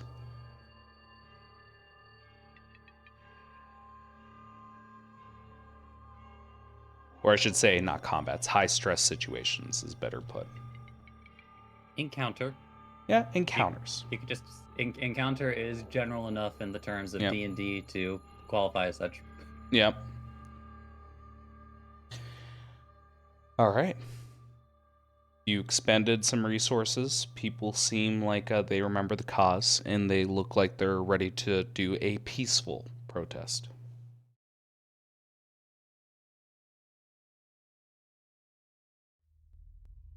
I will slink back into the shadows, glaring at all of them, and then putting a finger to my mouth like, shh, you never saw me. Okay. And they ignore you. Each one of them having a small smile on their face as they have new vigor. And they begin to chant and roam the streets. You didn't see anything, did you? At this point, I kind of want to swivel towards the other 2 members of the party here. It's been a hot second. You had a bit of a phone call. What are both of your plans here?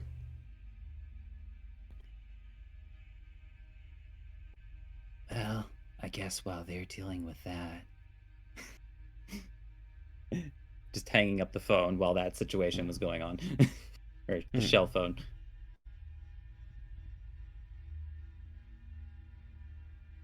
I guess, like, that still begs the question of a couple different things.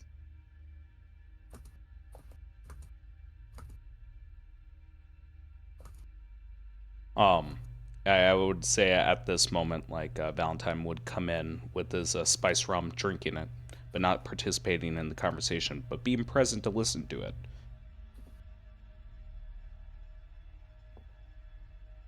Hint, hint, wink, wink to the only other person in the room.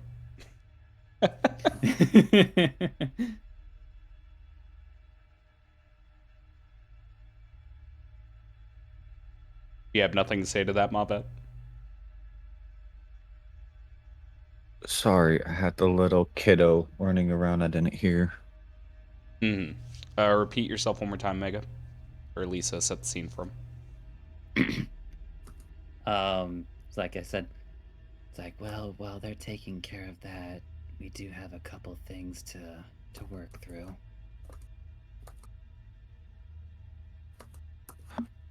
What do we need to do? Well, I'm not sure if you were overhearing, but we do have like a few different things that need to be, for example,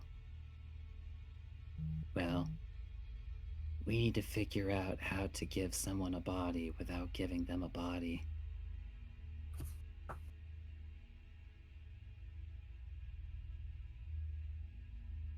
And we could dig up a dead body and give it to them.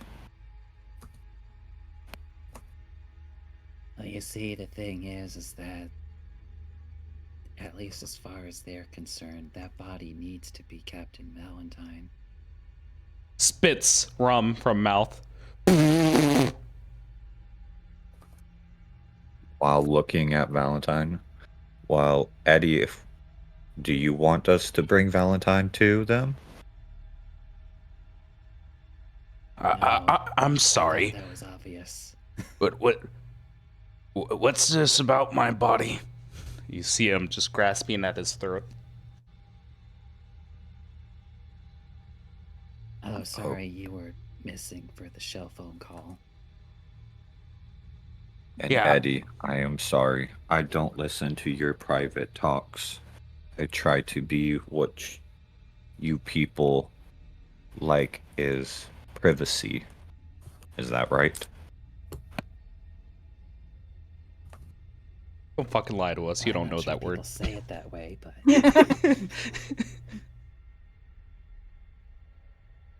sorry, say it again, Gray. I was saying, don't fucking lie to us. You don't know that word. Oh.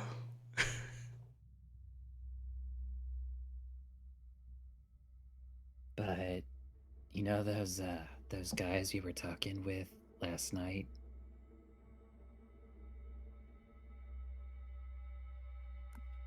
Yes. Well, he was like looking over at Valentine to make sure that he was following the conversation now. Yeah, he's nodding. He's just in pure shock as you guys are talking about his potential corpse. But he's following along that it seems like you guys aren't going to offer the authentic thing, but he's staring at the spiced rum, wondering to himself, did I just simply mishear them? And he begins to start chugging again.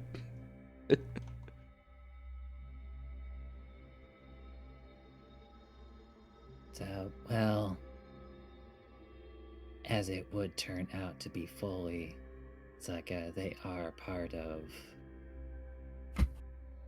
the Rebirth Bastion, and they do seem very intent on making sure that you're dead. But I think I also suspect that they want to use your dead body to find where your ship is. How the hell would they do that?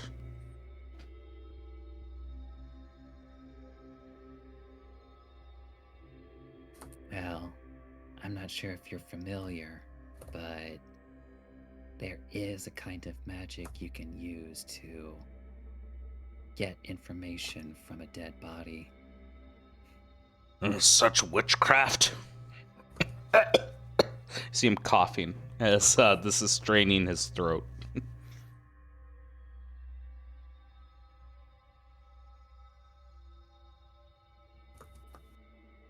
I mean, even clerics can do it, but I guess if you want to call it witchcraft.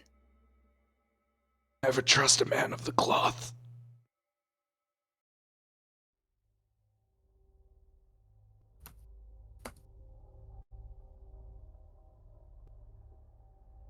So, but yeah, that's one situation.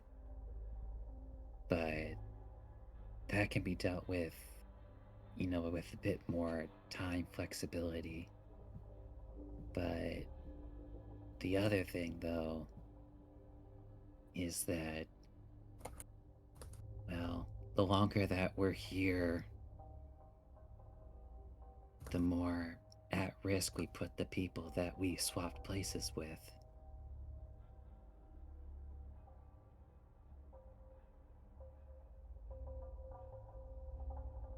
So we have to be efficient with our time.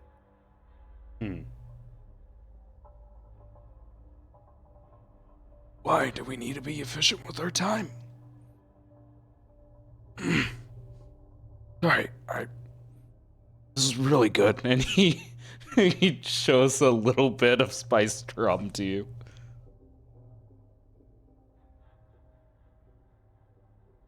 Can't we just do things and just hope that works? It's always worked for me.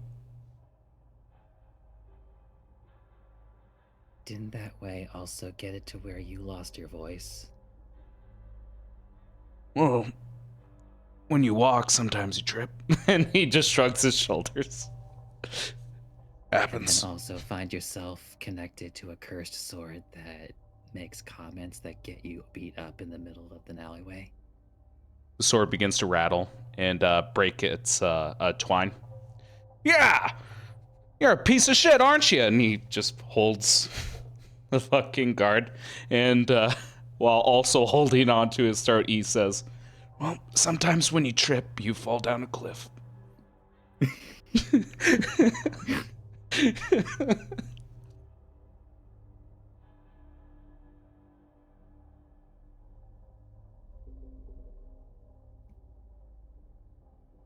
It's like Eddie pauses for a moment, and a thought occurs to him. Hey, so how does that sword work again?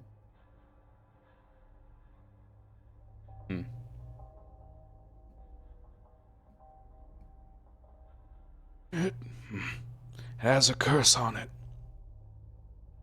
Wielder can't dare part away with it. Go ahead. As in, you can't willingly part from it? Or is it that it eventually just finds its way back to you? Scrunches his eyebrows, nods to both. When it's been taken from me, it somehow always ends up back in my hands.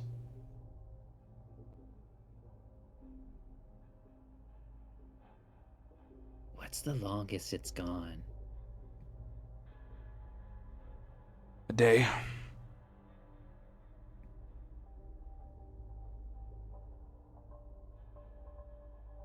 Actually, it was very helpful. Me and my crew, we were bound up, tied. He took away our weapons, and just as night fell, and I was going to sleep, and it ended up back in my hand again. I was able to cut the rope. And he gives a very sinister leer. And I slit the throats of those sons of bitches.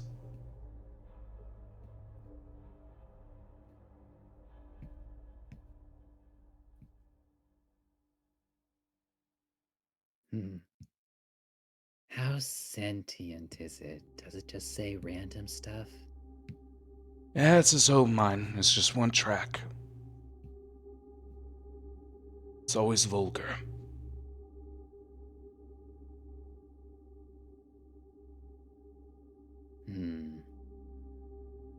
Alright. I think I have a plan. Raises one eyebrow and looks towards the tree man.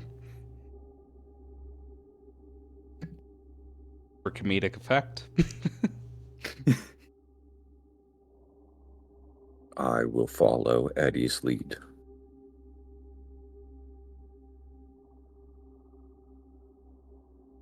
So, well, it does require a little bit of extra information, but Seer and Aluya did say that they were going to speak with them later tonight. I need them to reveal their intentions for why they need the body intact. If I can confirm it, then I think I have a way of not only giving them what they want, but then also making it so we're not giving them what they want and giving us what we want.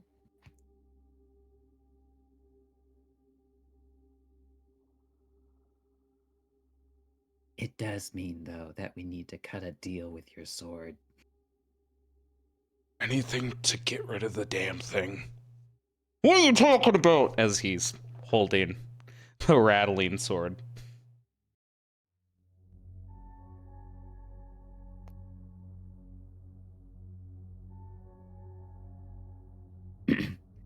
So, well, that part, it would at least mostly be temporary. Well, I guess if we really wanted to.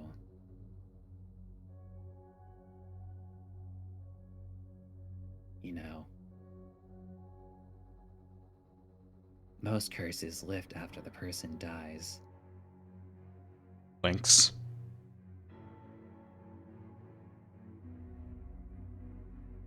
Make it sound like you're gonna kill me. Well, we'd bring you right back. Lynx again. Like, within a minute. Minute's a very long time.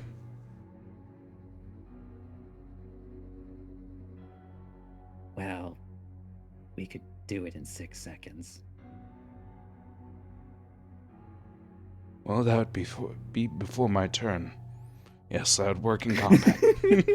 Before my turn.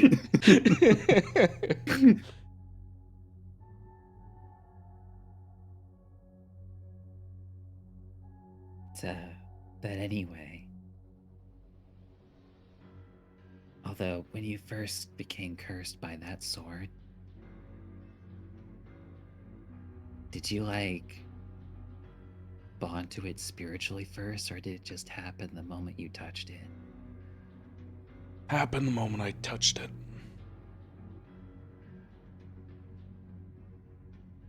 Alright, that works.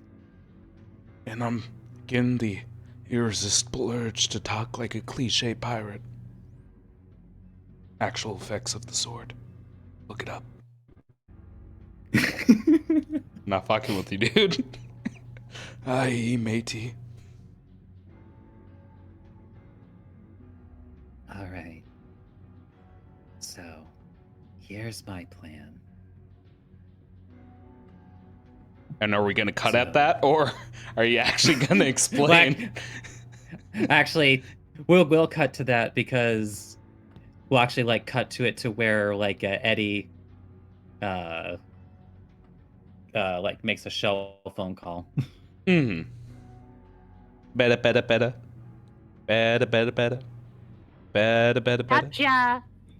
Gotcha.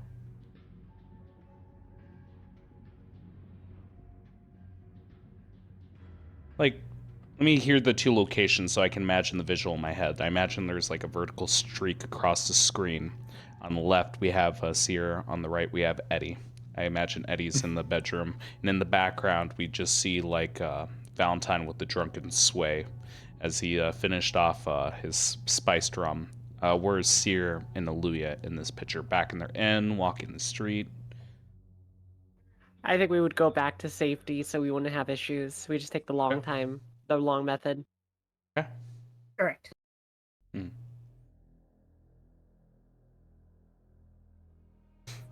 Okay. And then I would say also, if it was literally Metal Gear Solid style, Yep, literally it's it is like that. Eddie would just pop it up and there's an elf woman instead. Metal Gear. OtterCon. OtterCon.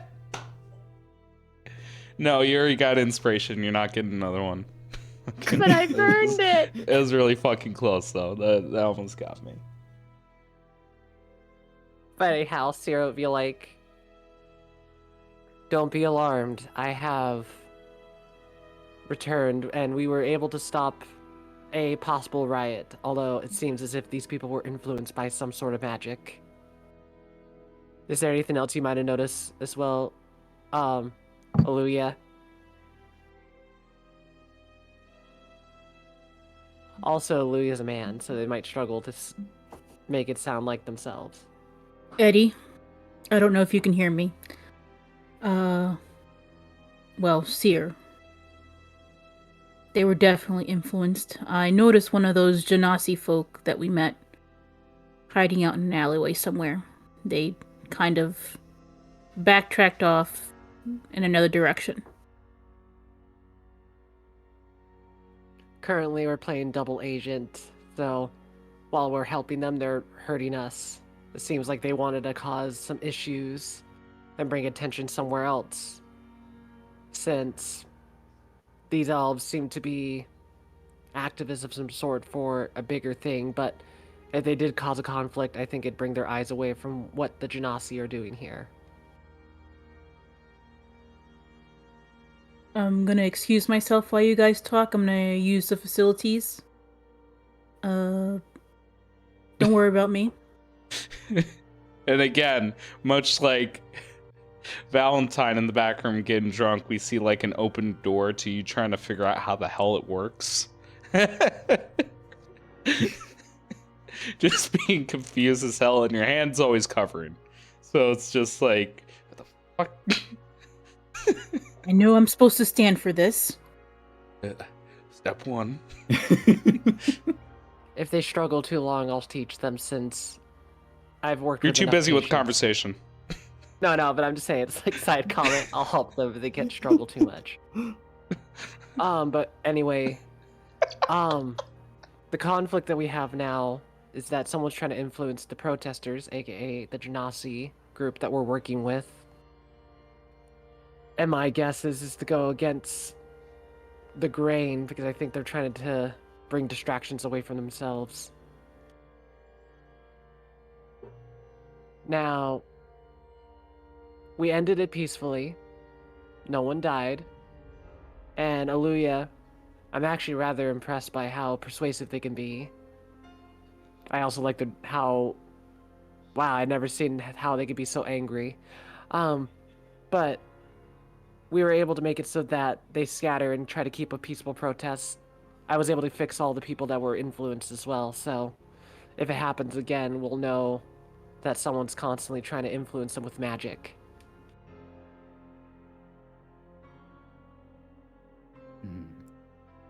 Alright. So then they do have somebody powerful working with them in the background. Indeed. I had to burn many of my resources to fix it. Anyway, I think I've come up with a solution for, well, at least the new problem that's come up. Do tell. Well, it requires a couple different things. But specifically, I do need a little more information when you meet with them later tonight.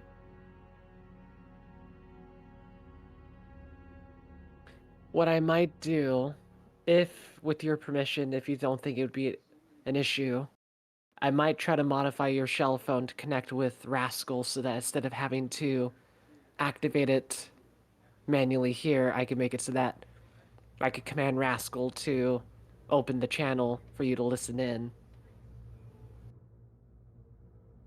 But that might take a Convenient bit. way I never of worked. giving information to the other side of the party. I would never agree to that. I know, but imagine, like, that'd be cool. Plus, I No, know I'm being Spear's an sarcastic. You inventor. can fucking absolutely do that. That's a blessing. Beautiful. That'll make it easier so that I could be like, all right, Eddie, record on, keep your phone up. As I could just, have Rascal hide in our clothes and then just listen to the conversation. Basically, I'm wired now. Does that dragon have a wire? You're crazy. Get out of here. I'll murder you all. Are you a constable? You have to tell me if you're a constable. I'm not a constable. Airtight.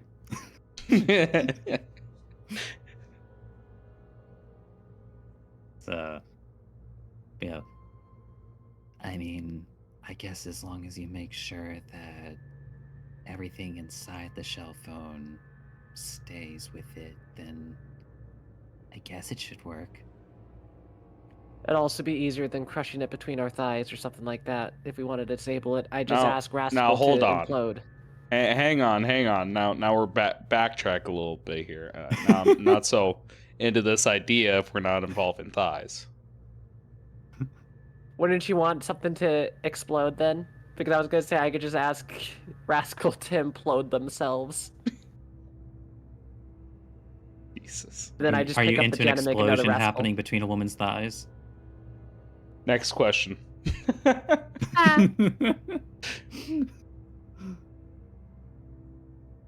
Okay. But yeah, I think I might have found a workaround for, well, covering the bases anyway for like the whole body situation. But it would require that I confirm that they're trying to get the corpse for information.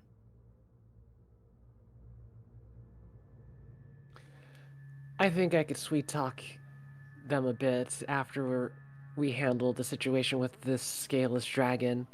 Because if things go well for them, they might be in a cheerier mood to share more information.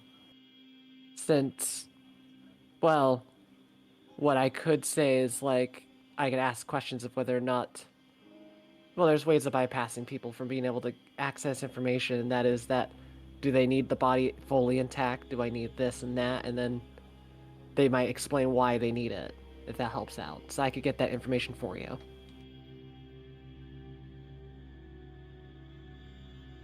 Alright, good.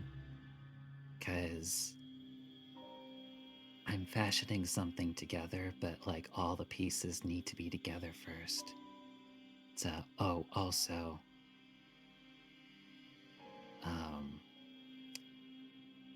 I know this sounds a little counterintuitive, but I do need you to kill Captain Valentine. Again, spray of spiced rum in the background during Eddie's call. Captain Valentine, fade out.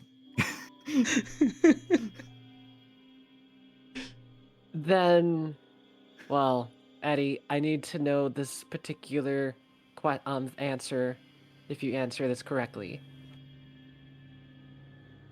Do you want him to just die in a way that would intact the body, or do you want me to actually murder him the way I would murder him with Aluya? I need him to be able to come back. I just need him to be dead long enough for a curse to be lifted. Then I will make sure Aluya and I do not use methods that would incinerate, burn, dismember, behead, or anything that would make it so that it'd be very hard to revive them. He's growing pale in the background. I also will not do what I did last time, where I actually disintegrated their body like you would. His head. Lastly, hands and face. Lastly, I promise to make sure that Aluya doesn't send them into a weird void. Seems like he's sobbing very quietly. Just like Eddie in the background. It's like don't worry, I'll make it up to you. My other question though is snows. that do I need to make it a public display, or should I make it more quiet?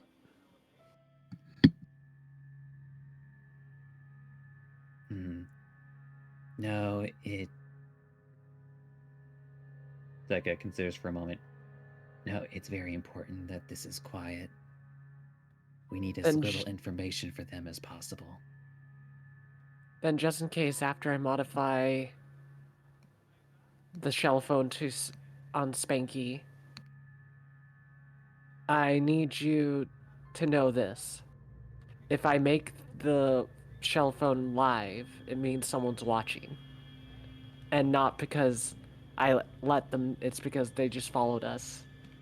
Which means if I do that, well, that means then you'll know, and we might need to make it a bit more of a struggle, because I could kill Captain Valentine pretty easily. It's just, if he's seen with you, you'll have to make more of a show of it. Well, the important thing is that, again, we just kill him for long enough to, end his attachment to his cursed blade. Then I'll make If you sure. can- If you can believe it, this blade is actually very important to this plan. Then I'm ready for it, but after dusk, I think I'll plan a night raid then on you. Also, make sure that when you make your way to my place, I guess since you used all of your capabilities today, make sure that you're able to revive someone tomorrow. Should not be a problem. I also know Luya has the capabilities as well. I'll prepare us both. I have enough gems to make it work.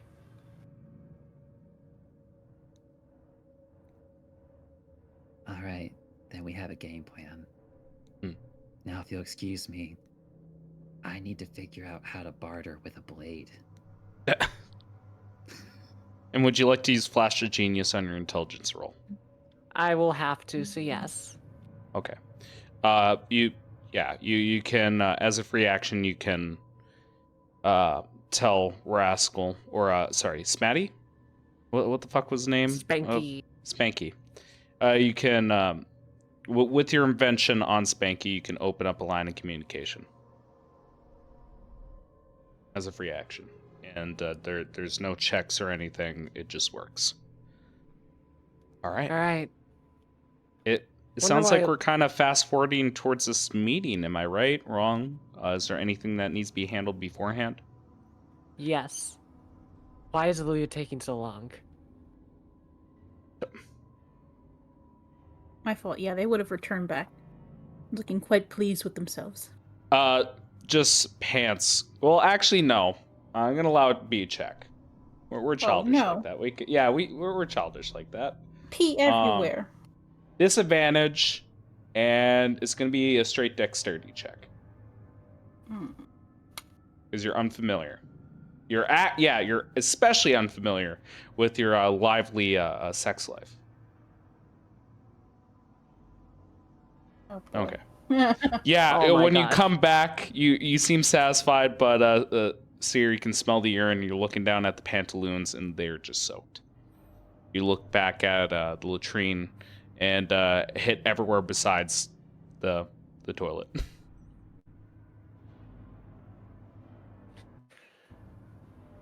I assume that your newfound freedom was a lot more struggle than glory. Well, it was, but... Oh, wait, I'm still in this man form. Yeah. I mean, yeah. So... It's harder than it looked, but it was very interesting doing it standing up. It's what every man says is harder than it looks.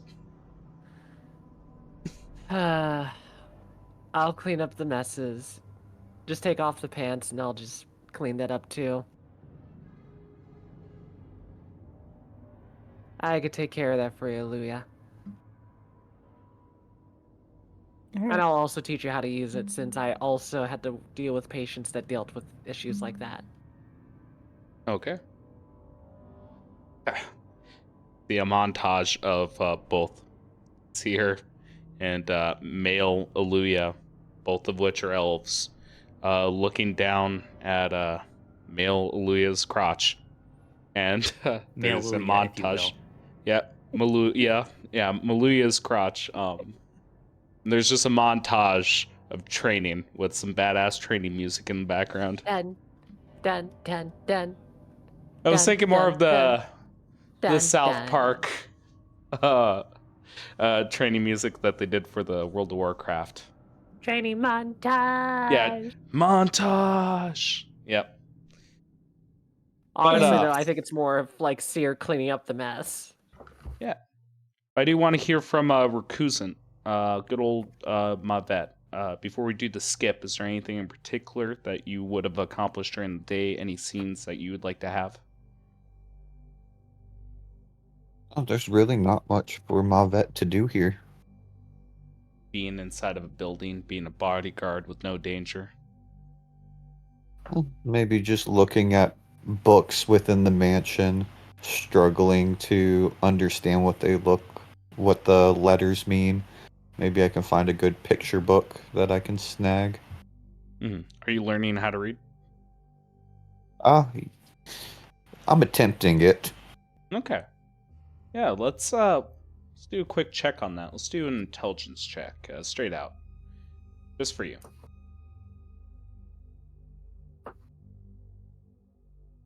See how much of the alphabet you learn.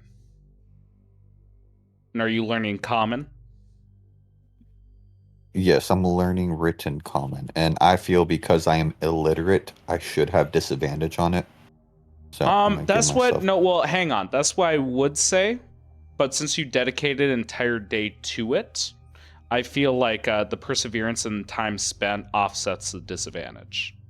But yeah, if you spent an hour short rest, yeah, it would not be possible. But you dedicated the entire day.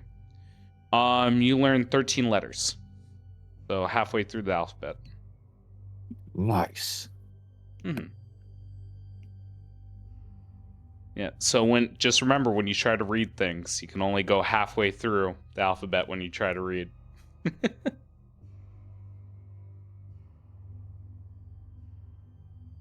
All right. Oh, there actually is one thing that Eddie would need to make sure to do. Yeah. Like during this part of the day. Yeah. Go right ahead. It's like he would need to introduce Captain Valentine to his father. Oh God. All right.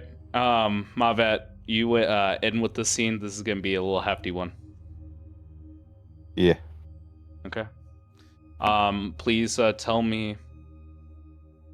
I need you guys to lay it out for me to know how to react. Like, what's the line? I know it sounds really weird, but what's the lineup? Who's leading? Who's in behind? How do you guys approach the door? Like, go into minute detail for me.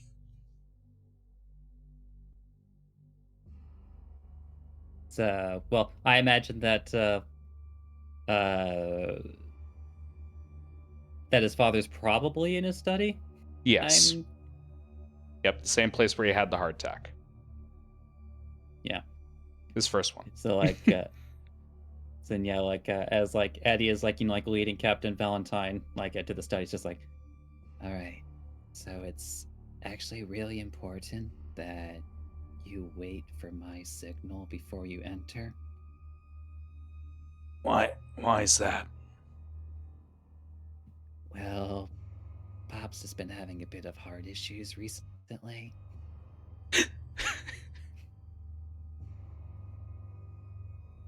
Really? So it's just better if I do things like slowly. Plus, he also has a very specific idea in his mind about what you and Mom might have been doing together, and I need to navigate around that minefield. Talking? He just raises an eyebrow.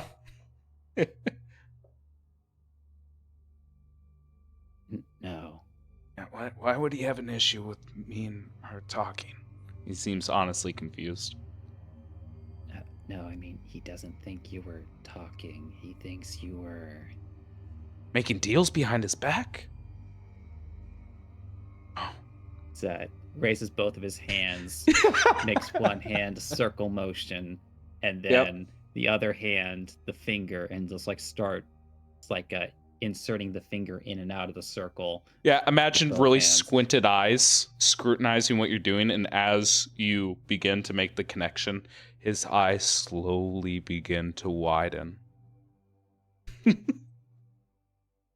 Yeah, and Pops is a very powerful man. If I'd left you out on the street long enough, you probably would have been dead in a few days. And made it look like an accident.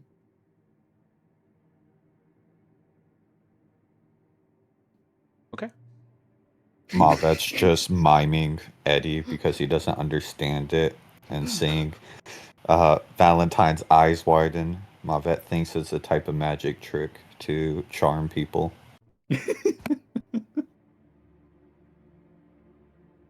So, yeah, it's just really important that I have a chance to talk to him first.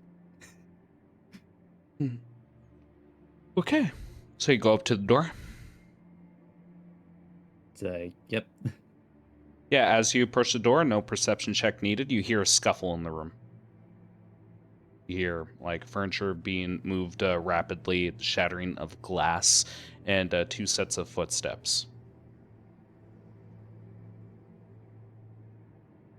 Oh. Eddie knocks on the door. One moment, my boy. Hang on. One moment, my boy. And 1 second. Okay, natural 20. That's good. You see a plume of smoke go underneath the door as you hear a faded scream. Almost done. Hold on.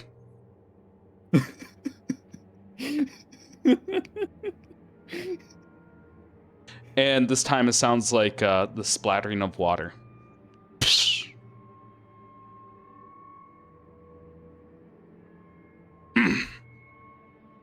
All right. Come in. So Eddie opens the door and peeks his head in. Yeah. As you come inside, and I forgot that there's also audio. For our listening audience, I made essentially 2 rolls for a very powerful Eldritch Blast. I did a critical roll on the first one for 39 damage, and the second roll, no crit, 21. And as you open the door again, there's just ash in the air, and you just see him just hovering his little paw over his blubberous body, and you just see prestidigitation doing its work, cleaning him through his echo. But yeah, you just see ash in the air and a broken window. No. I'm going to have to get someone to fix that. Damn it all. Wiggles his I nose see a little you bit. brought your work home with you. Yes, just a couple of assassins again. Bastards never learn. And he wipes his little nose. So he does a little waddle over to his study. In fairness, it is a little bit harder for them to figure out it's happened. Gives a little bit of a nod. Yeah.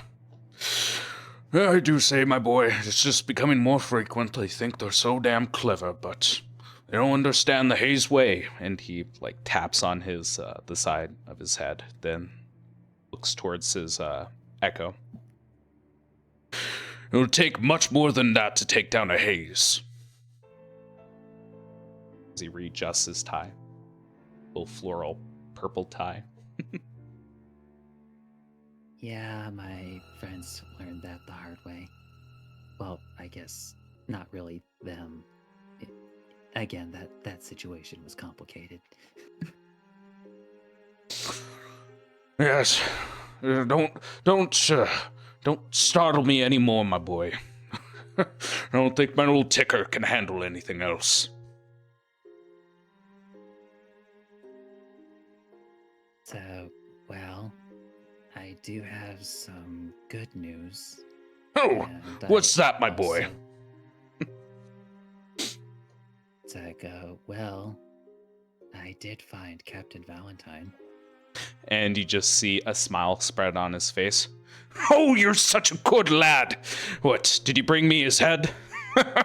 Oh, you're such a good boy. You know how to handle it the Haze way, the strong way. Well, actually, I didn't need to kill him at all. Oh, what, did he kill himself in front of you? Yes, I would expect no less. actually didn't have to do that either.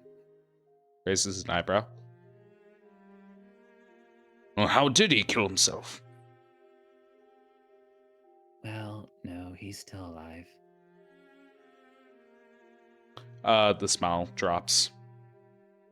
What are you trying to tell me, my boy?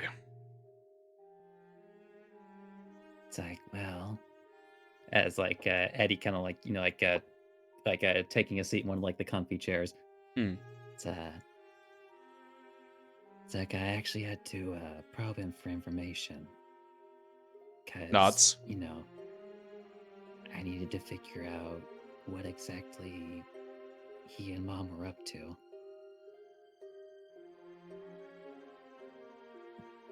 There's something indecent, I suppose. I know your mother. She would not do so willingly. If I catch my eyes on that rapist, I'll have my paws on him, right around his neck, and when I do, And you just see his hands in front of him shaking like he's about to snap a neck. squeeze the life and make sure he looks me in the eyes. Hey, Pops, you're hard. Yes, my boy. Got too excited there. You know how I get when I get the upper hand. Well, actually, nothing happened with Mom at all.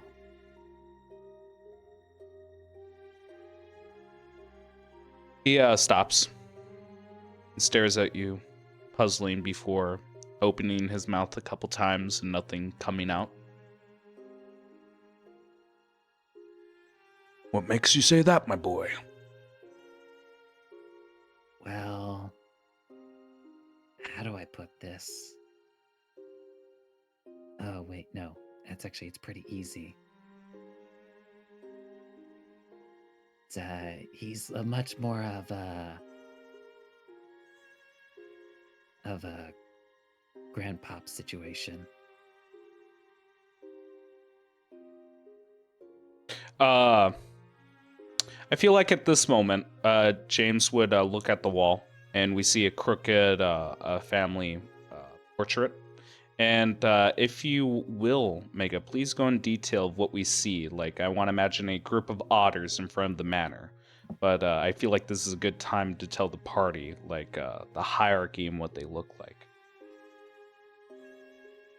It's like the very interesting thing about this is that like there does seem to be like a few well, I hesitate to say seem because of the interesting nature of Triton. Because they have a bit of a longer lifespan, at least compared to like a number of humanoids. They can live up to 200 years. So even though there are individuals, it's like in this photo that might at least like appear older, it's not really much older. So like I would imagine for you all like essentially a group of like similarly aged otters sans like for Eddie, who probably would have been like younger when like this particular portrait was painted. I would like to say, like, in my mind, body proportion wise, I'm kind of imagining the same variety of the Addams family, where you have all body types essentially, like all extremes. Mm-hmm. It's like most notably, like the ones that that James's eyes would probably like fall on. It's like for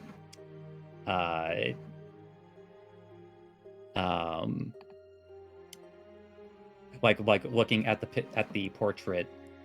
It's like his eyes would like in particular like fall on like the grandfathers. It's like and they are like in this particular like part of the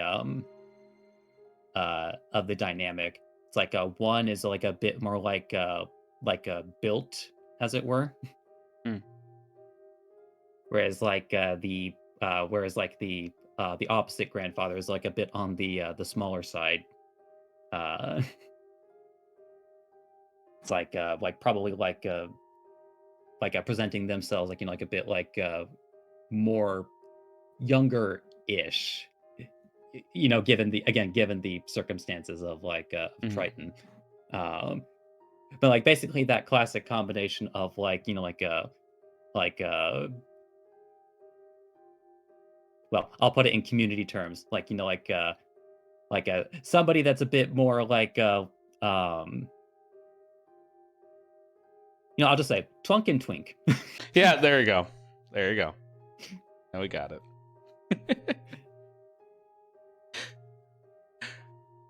And his eyes linger on it. His nostrils flare. Look towards you. Maybe even cocks his head a little bit. My dear boy, how would you know this?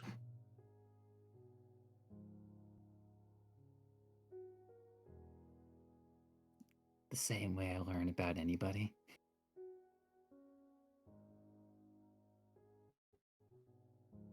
I actually need a persuasion with this one.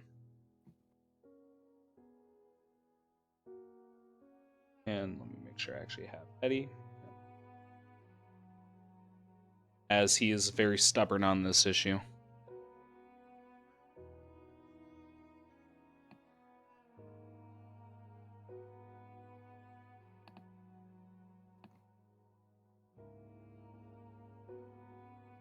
My dear boy,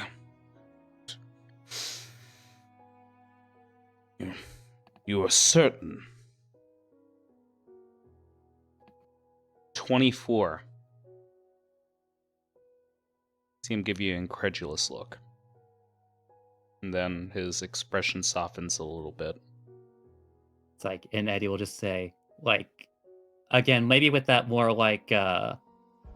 more confident look that his father is still getting used to, and maybe that's why he kind of backs off on it. It's just like, Pops, I am 100% certain that nothing could have happened ever between Captain Valentine and Mom. You see him stare at you for a long time, and again, it's that same stare when he was gauging your allies, your friends, on how much they actually cared about you, like how genuine the connections were. It's that stern and cold look. And back in the day, it's that look that would make you fold. It's that look that would keep you in line. But your defiance, your assurance that what you're telling him is fact makes his expression soften.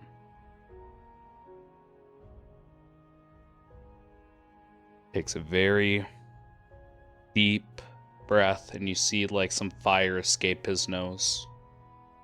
Breathes out, and we see smoke come out, although he's not smoking his cigar yet.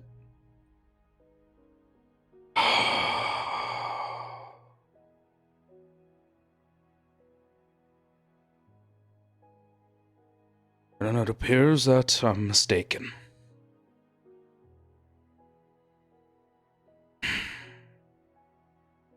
My dear boy,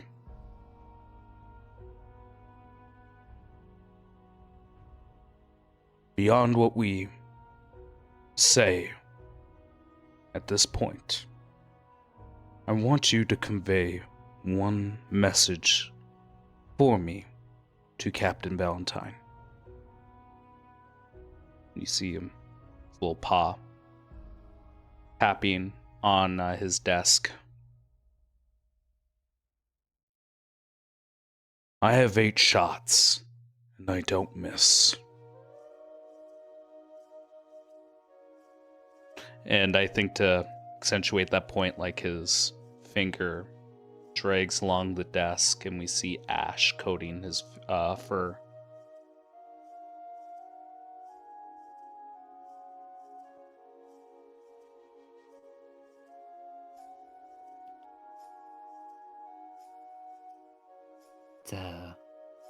Well, if you want, you can tell him yourself. as Eddie Eyes begin to bulge. as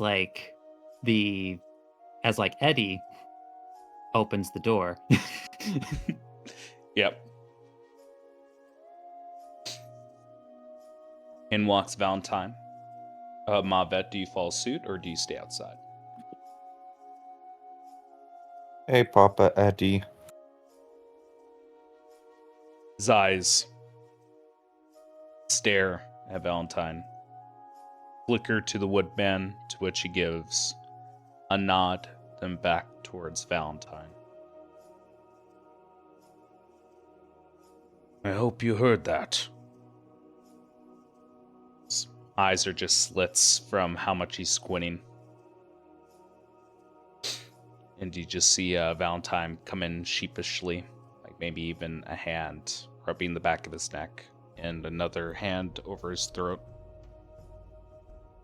Yeah, I got the message. As his feet are stepping within piles of ash.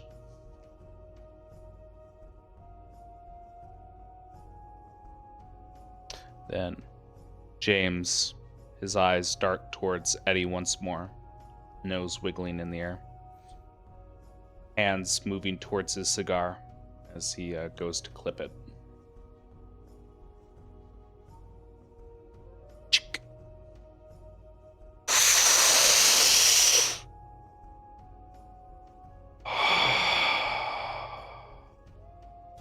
Smoke bellowing out of his mouth.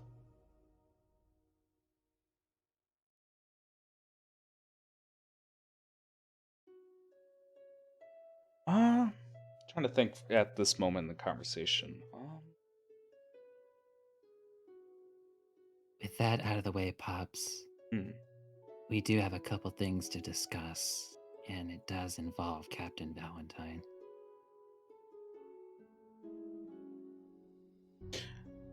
You're right, my dear boy.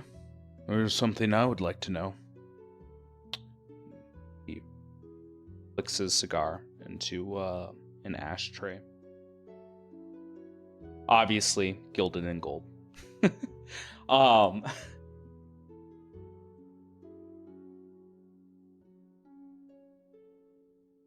did you meet my wife? Just see the cherry begin to glow a bright red over blue tobacco. And Valentine, his eyes dart over to Eddie, almost as if looking for permission to speak or if he still needs to maneuver around. It's like, it's safe. The hard part's over. Gives a slow nod. Your wife found my voice. See Hayes begin to cough a little bit. She what? She found my voice. And he taps on his throat. She said she'd give it back for a few favors. I was her errand boy for a little bit, and she said that this week would be the last week, that she had one more favor. She wanted to go to Frostheart. And you just see, like, James shake his head, his chin's rolling from it. What? Frostheart? That's dangerous! Why in the hells would she ever want to go there? He tries to calm himself down with the cigar.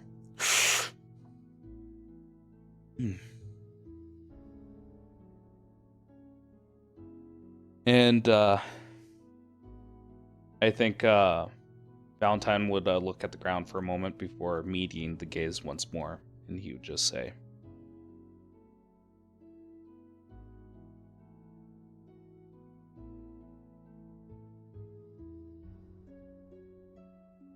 how do I want to phrase this?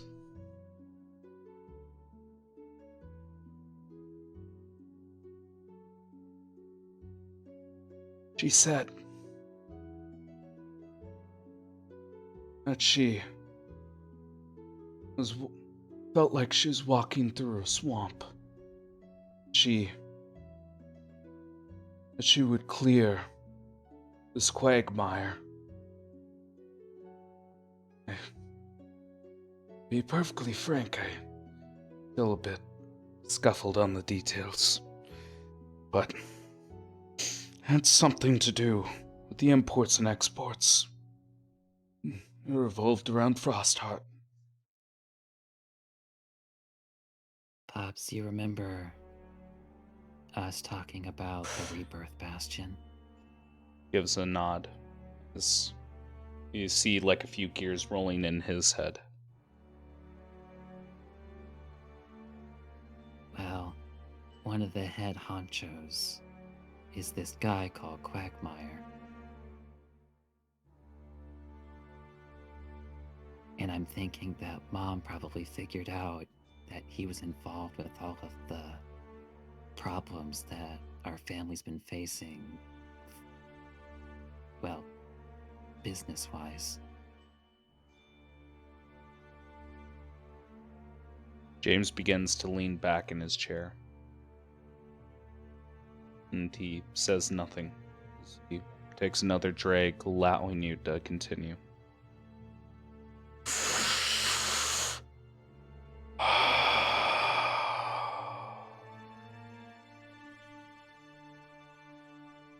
And I can't really confirm it, but I suppose we could always just ask Mom herself, but I imagine she didn't tell you because of all the heart problems you've been having. Preposterous! As he goes for his heart, saying that. Pops, please be real with me. You spoke with Seer yesterday about your condition. It's bad. And I think Mom knew that. You're over-exaggerating, and as he speaks, smoke is leaving his mouth, and again, it's not from the cigar. It's even Seer little told you licks of yesterday, flames. Pops, that if we didn't intervene, you would have died. Hasn't killed me yet. Only because our family's protected.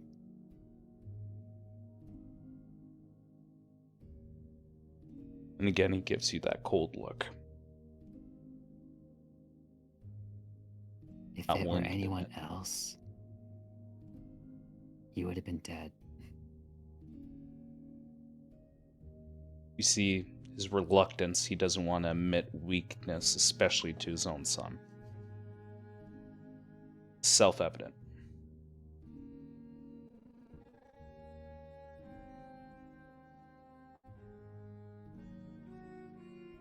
But at any rate,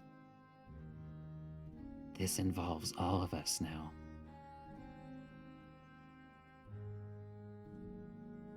And I think part of that needs to happen now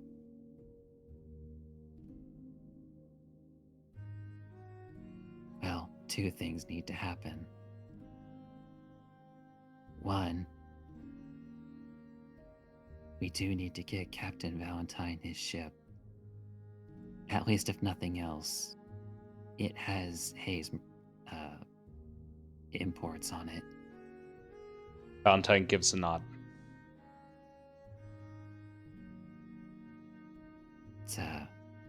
But on top of that, we also need to confuse the Rebirth Bastion for a few days. Darts his eyes to the left and right. What do you mean, my boy?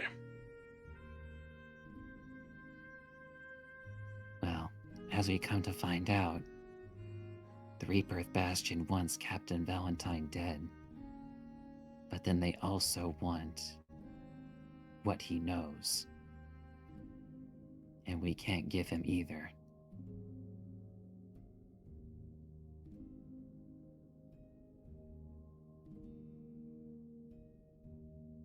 So, as Eddie, taking his vape pen and inhaling that a bit before breathing it out. We need to do what our family's really good at. Well, I guess this is more specific, but I need us to get a body that looks identical to Captain Valentine.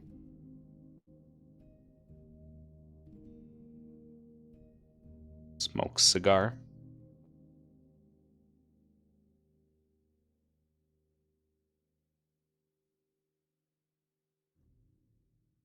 And then,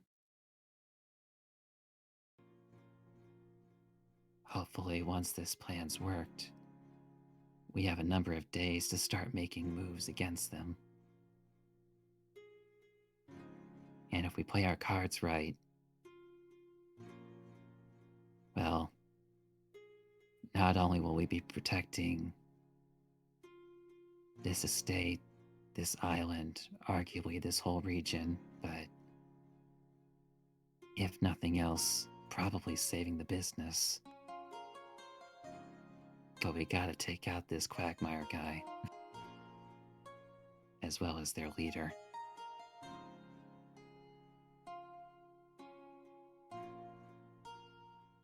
And I think Mom knew that Frostheart's connected.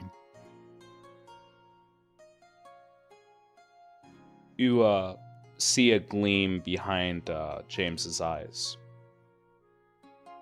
Pride, approval. And you just see a smile begin to creep up on his face.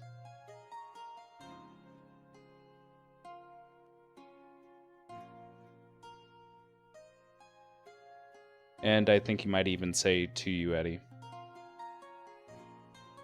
You know, my boy, this issue, and he just motions around. on the island, didn't take you long to undo this tangled string. You did quite well. You even have a damn good plan. You see him smoking. Well, I learned it by watching you. Satisfying smile. And you just hear him just mutter in a very low voice through exhaling smoke. I love you, my boy. And he more clearly says, Make me proud. You're doing the Hayes family good.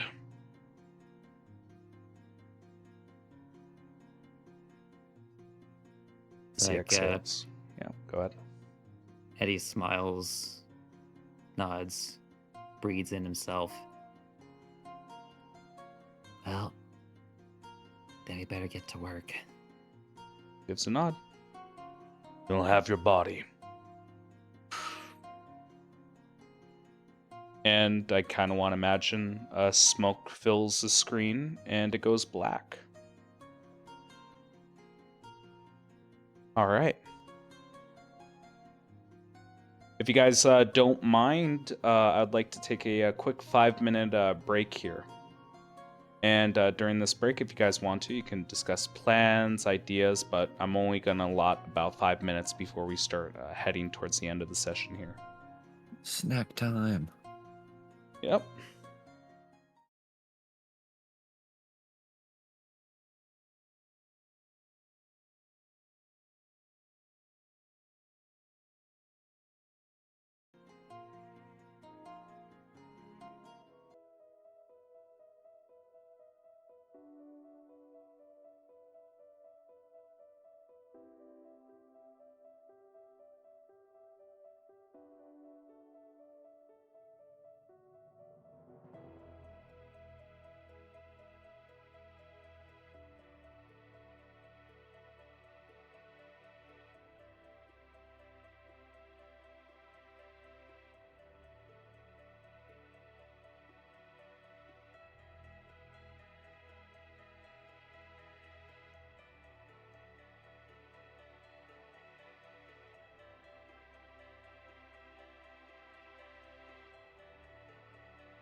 All right, and we're back here.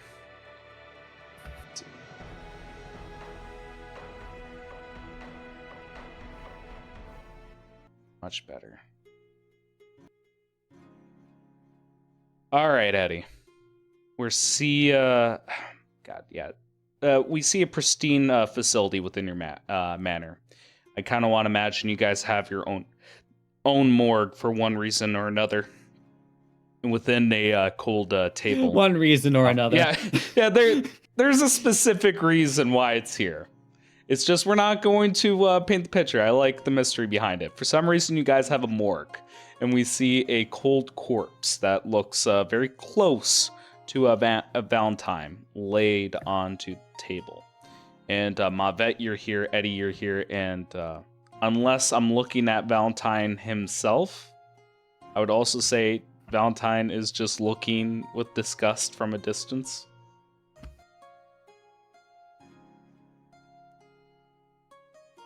Please, you have the stage, Eddie. So, yeah. So as part of the the preparations here, Eddie's going to have done two notable things. It's and he's actually going to have them prepared for before even Seer gets here, because honestly he's going to create a certain level of both truth and deception in this regard. But Eddie is going to make sure that is going to have prepared a from his own supplies a particular poison. And he's going to make sure that he has one dose of it introduced into the corpse. Okay. So just so I have an understanding here, Seer's in the morgue. Okay, Seer's going to be coming to the morgue. Mavet's in the morgue. Valentine's in the morgue. The body double is on the table, and you are injecting this body with the substance. Do I have that painted clear in my head here? It's he is introducing it in a way so that it definitely seems as though it were consumed. Okay. It's that is the idea. And then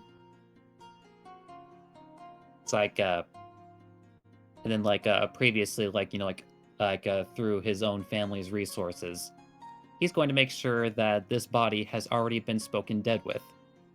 Oh, okay. All right. I see what you're doing here.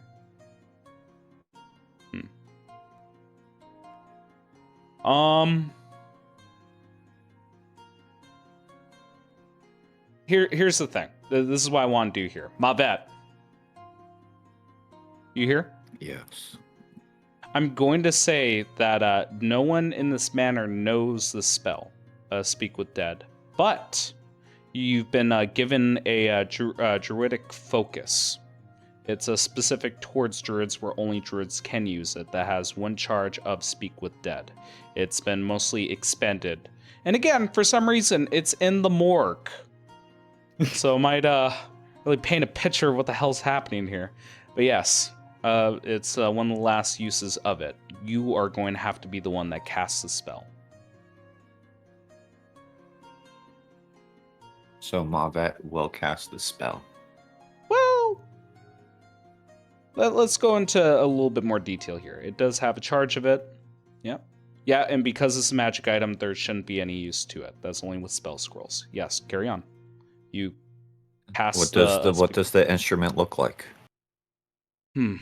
I kind of want to imagine it looks like this is going to be a very far away callback here. I think last time I mentioned this was the Armistice Ball in Drogport. But this material is a twisted ironwood. It has a steel shimmer to it. And on the inside, the core has a blackened core with golden rings. that you'd imagine from a chopped tree, but the branch is twisted, it's black, and as hard as steel.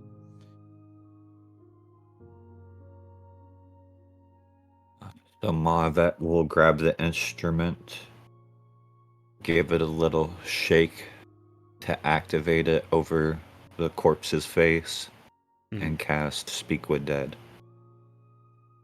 You just see the body react to it, just doing the last gasp of air, and you just see the body fall back. And at first you think, did the spell fail? And then you just see crawling out from the center of the chest, just clawing its way out, you see a green ethereal spirit. And what's strange is the spirit it does not look like the host. You see it has 4 arms, and much like the alien from the Alien movies, it has that like eyeless and elongated head. As it comes out, it's almost monstrous. And you see its serrated spine basically cutting through the corpse but leaving no wounds. And it just spirals out. And you just see its mouth open up, waiting to be asked anything.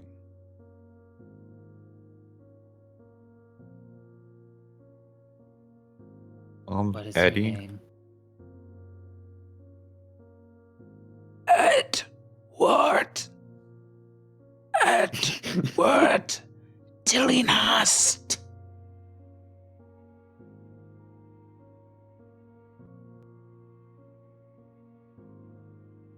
Where are you from? I am from St. Anfis, capital of Adontis. Not Adontis, Giuliano. I'm dumb. Fucking up my own shit here. Capital of Giuliano.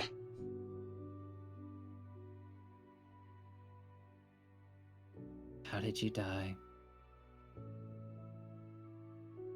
I betrayed the Hayes family.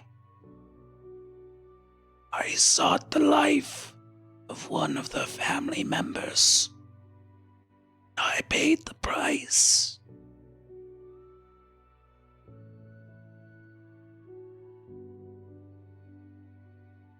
Have you And- left any family behind?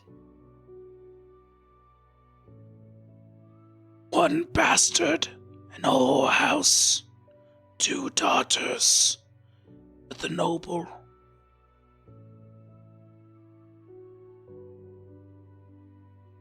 Eddie, can I get a question? I think I've asked 4, so there's Yep. only like 1 left. Go ahead. Left.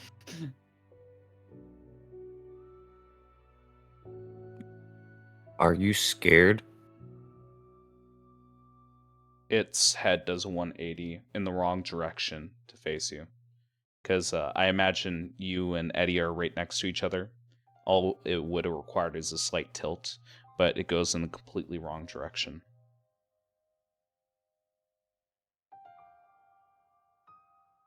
I am terrified.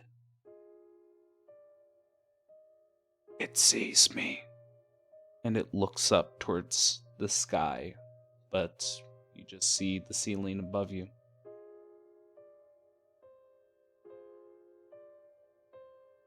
It calls for me. Moon. And I think it just begins to claw its way up, almost like it's climbing a mountain. And it reaches towards the ceiling and phases through.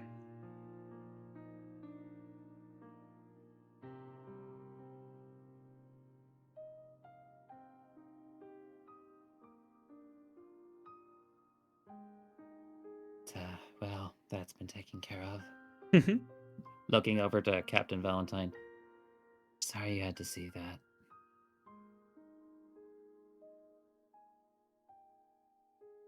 He looks a bit shaken.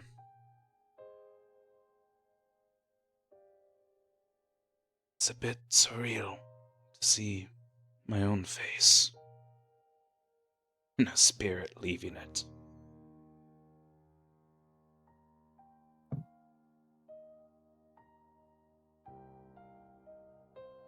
So, well,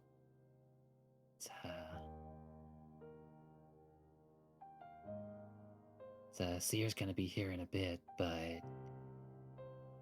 it's like Eddie is going to produce, the same poison that he just did. Like, it's like when Seer gets here to do what they need to do, I'm gonna need you to drink this. Holds it in his hands. Looks towards you. Looks back towards it. I need a persuasion check from you, Mega. I'll offer it.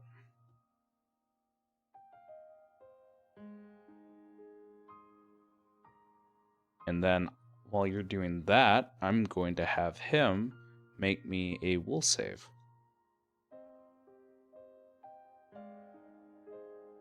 Well, before, Yep. well, possibly Go ahead. before this roll, in case it affects anything. Yep.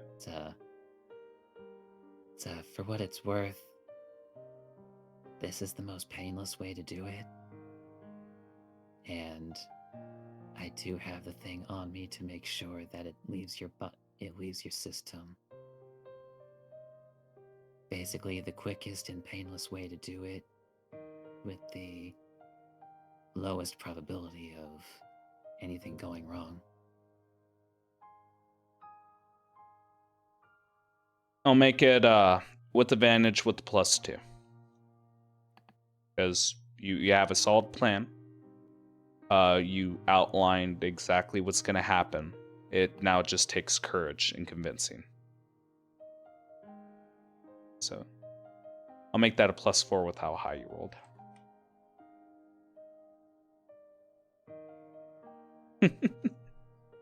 And you did need that because it was 15. He gives a slow nod. I trust you, Eddie. And like I said before, I'll make it up to you. Winks. Gives a bit of a smile. Yeah. At this point, I need to ask you, Eddie.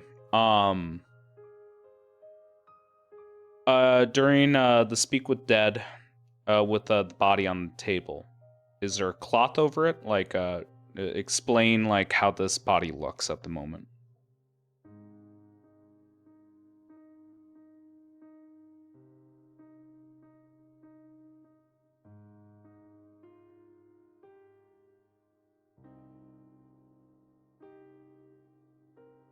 Are you thinking, speaking? Oh, whoops! Yep. The button.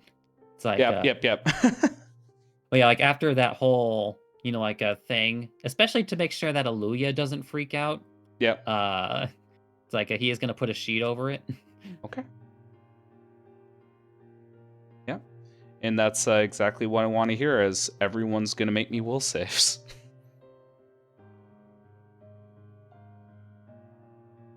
I'll make sure to offer the rolls.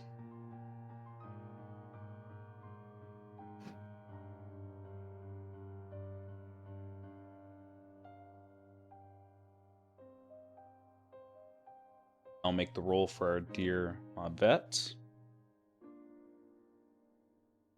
Okay.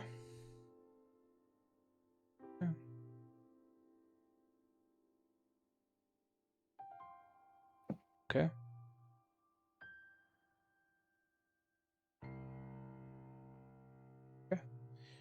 Seer. Yeah, you already used up your inspiration, didn't you? I did. Okay. And just make sure, Eddie, you did see the prompt. Just want to make sure that's not hiding from you. Yeah, no, it's like Yep.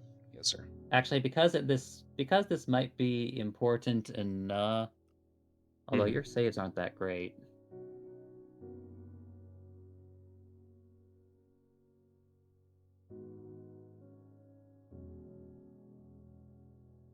I keep forgetting how low your wisdom is.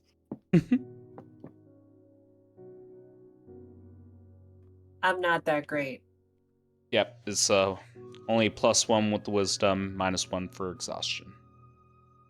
For a flat d20. Although, like, is oh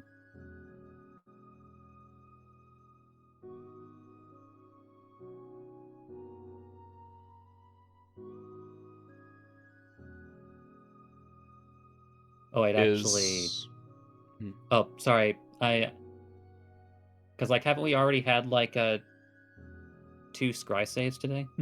No, this would be the second one for today. The one I did at the start of the session was for the prior day. Oh, okay. Yeah, I'm trying to remember it as best as I can throughout a day. It's near the start, near the end. For 8 and 8. I will say consistently it is 8 and 8 for my own sanity. Yeah, or at least round 8. I mean, I guess it doesn't particularly matter for matter as much for Seer and Aluya, but because they're not here yet. Yeah. Okay. Yeah. Just to clarify, Seer, there's nothing in your arsenal to deny that. I mean, I have Flash of Genius, but the problem is I'm not aware of scrying. Yep. See it. No, that's perfectly fine. I'll make sure to jot that down. Thank you. Everyone can continue. But I guess like later in the day, it's when Seer finally arrives, because I imagine that they probably wouldn't come until like a little bit before question mark. I don't know, when would you guys have tried to come? Trying to see if I have a way to hide. Even if you did. Oh, yeah, no, Eddie would inform you. Yep. Ben is entire dealio. I mean, I will do one thing. It is a risk, so it sucks for me, but I'm gonna do it anyway. I might as well come as a different disguise, which means I will also take another level of exhaustion. Well, if not, no, I mean, like, the whole purpose of, like, Aluya doing the dimension door thing is so that you wouldn't have to do that. That's fair. It's just that if I failed something, I'm just trying to think. I'm just looking at my spells, and I really don't have anything to hide. And so... A rope trick, right? Yeah, I can do a rope trick. Oh no, I burned all my higher level spells. Yes, you did.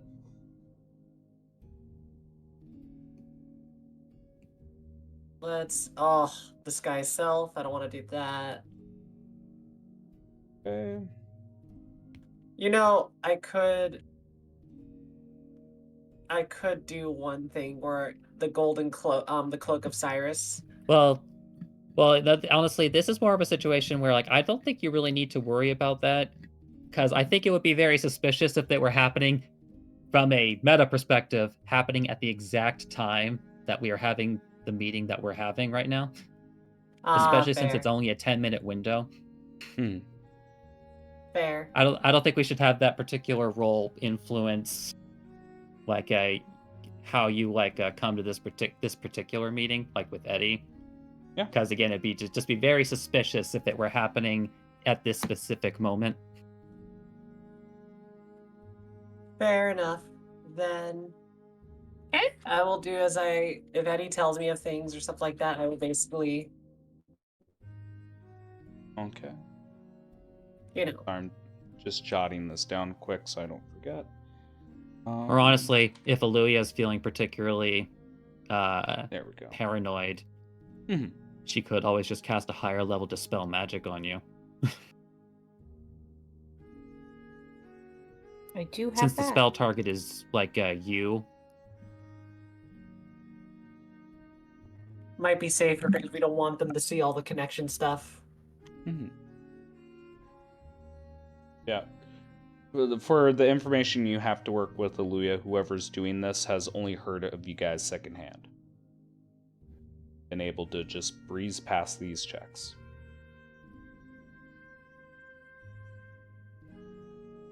I think Aluya does have a 5th level spell slot. She could just completely burn through a hypothetical scry if she wanted to. I do. Yeah. Is that what you'd like to do? If it would make it easier for Seer and not have to add anything to her exhaustion levels, yeah, I'll do that. All right. And you said 5th level? Yep, I have that. Okay. If that's the case, expend that spell slot. Okay. And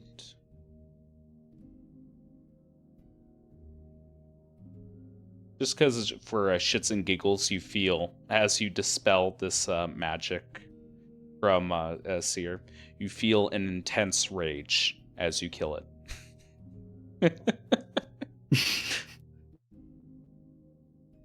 You swear if you listen very closely, you can hear a distant curse. Okay. Well, I'm going to go back in my notes and write down Dispel Magic on that.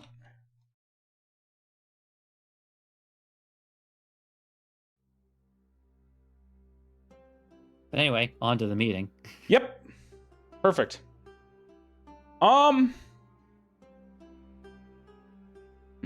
Well, the boards, I mean. Yeah. No, I'm just trying to think. Just because we're coming up pretty late here. Well, here's the thing. It's like, yep, I have doubts about my ability to come to the next section as it's like currently scheduled. So it sounds like we have 2 players that might miss. Well, if that's the case, we can work on scheduling differently, because I know next month is a little iffy, but we can talk about that post session here. No, we're running late, and I want to give this the time it deserves, because this particular scene has a lot of baggage to it, although it would take a half an hour, but with the additional plans, preparations, and things working in the background, this could take well over or take about an hour. So what I'll say here is the party meets together into the morgue, and they begin to stare at the air quotes dead body of Valentine, as you all feel like you have the upper hand against your enemy. And if anyone has one liner, please say it now or forever hold your breath.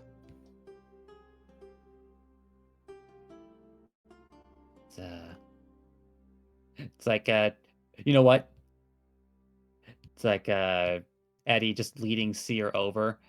It's like drawing the face of the, of course, the dead Valentine briefly. Eddie just looking specifically at Seer. It's just like, dead ringer, huh? And we'll end the session on that. Thank you guys so much for playing.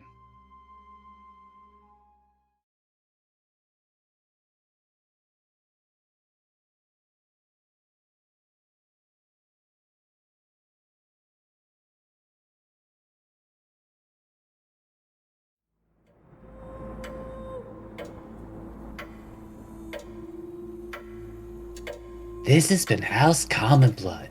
The intro and outro music is Oh My Dog by Savick, and any other music and sound effects used in the episode are royalty free. Credits can be found in the episode description. Please review us on whatever podcast listening app you happen to be using. And if you like us, tell other people.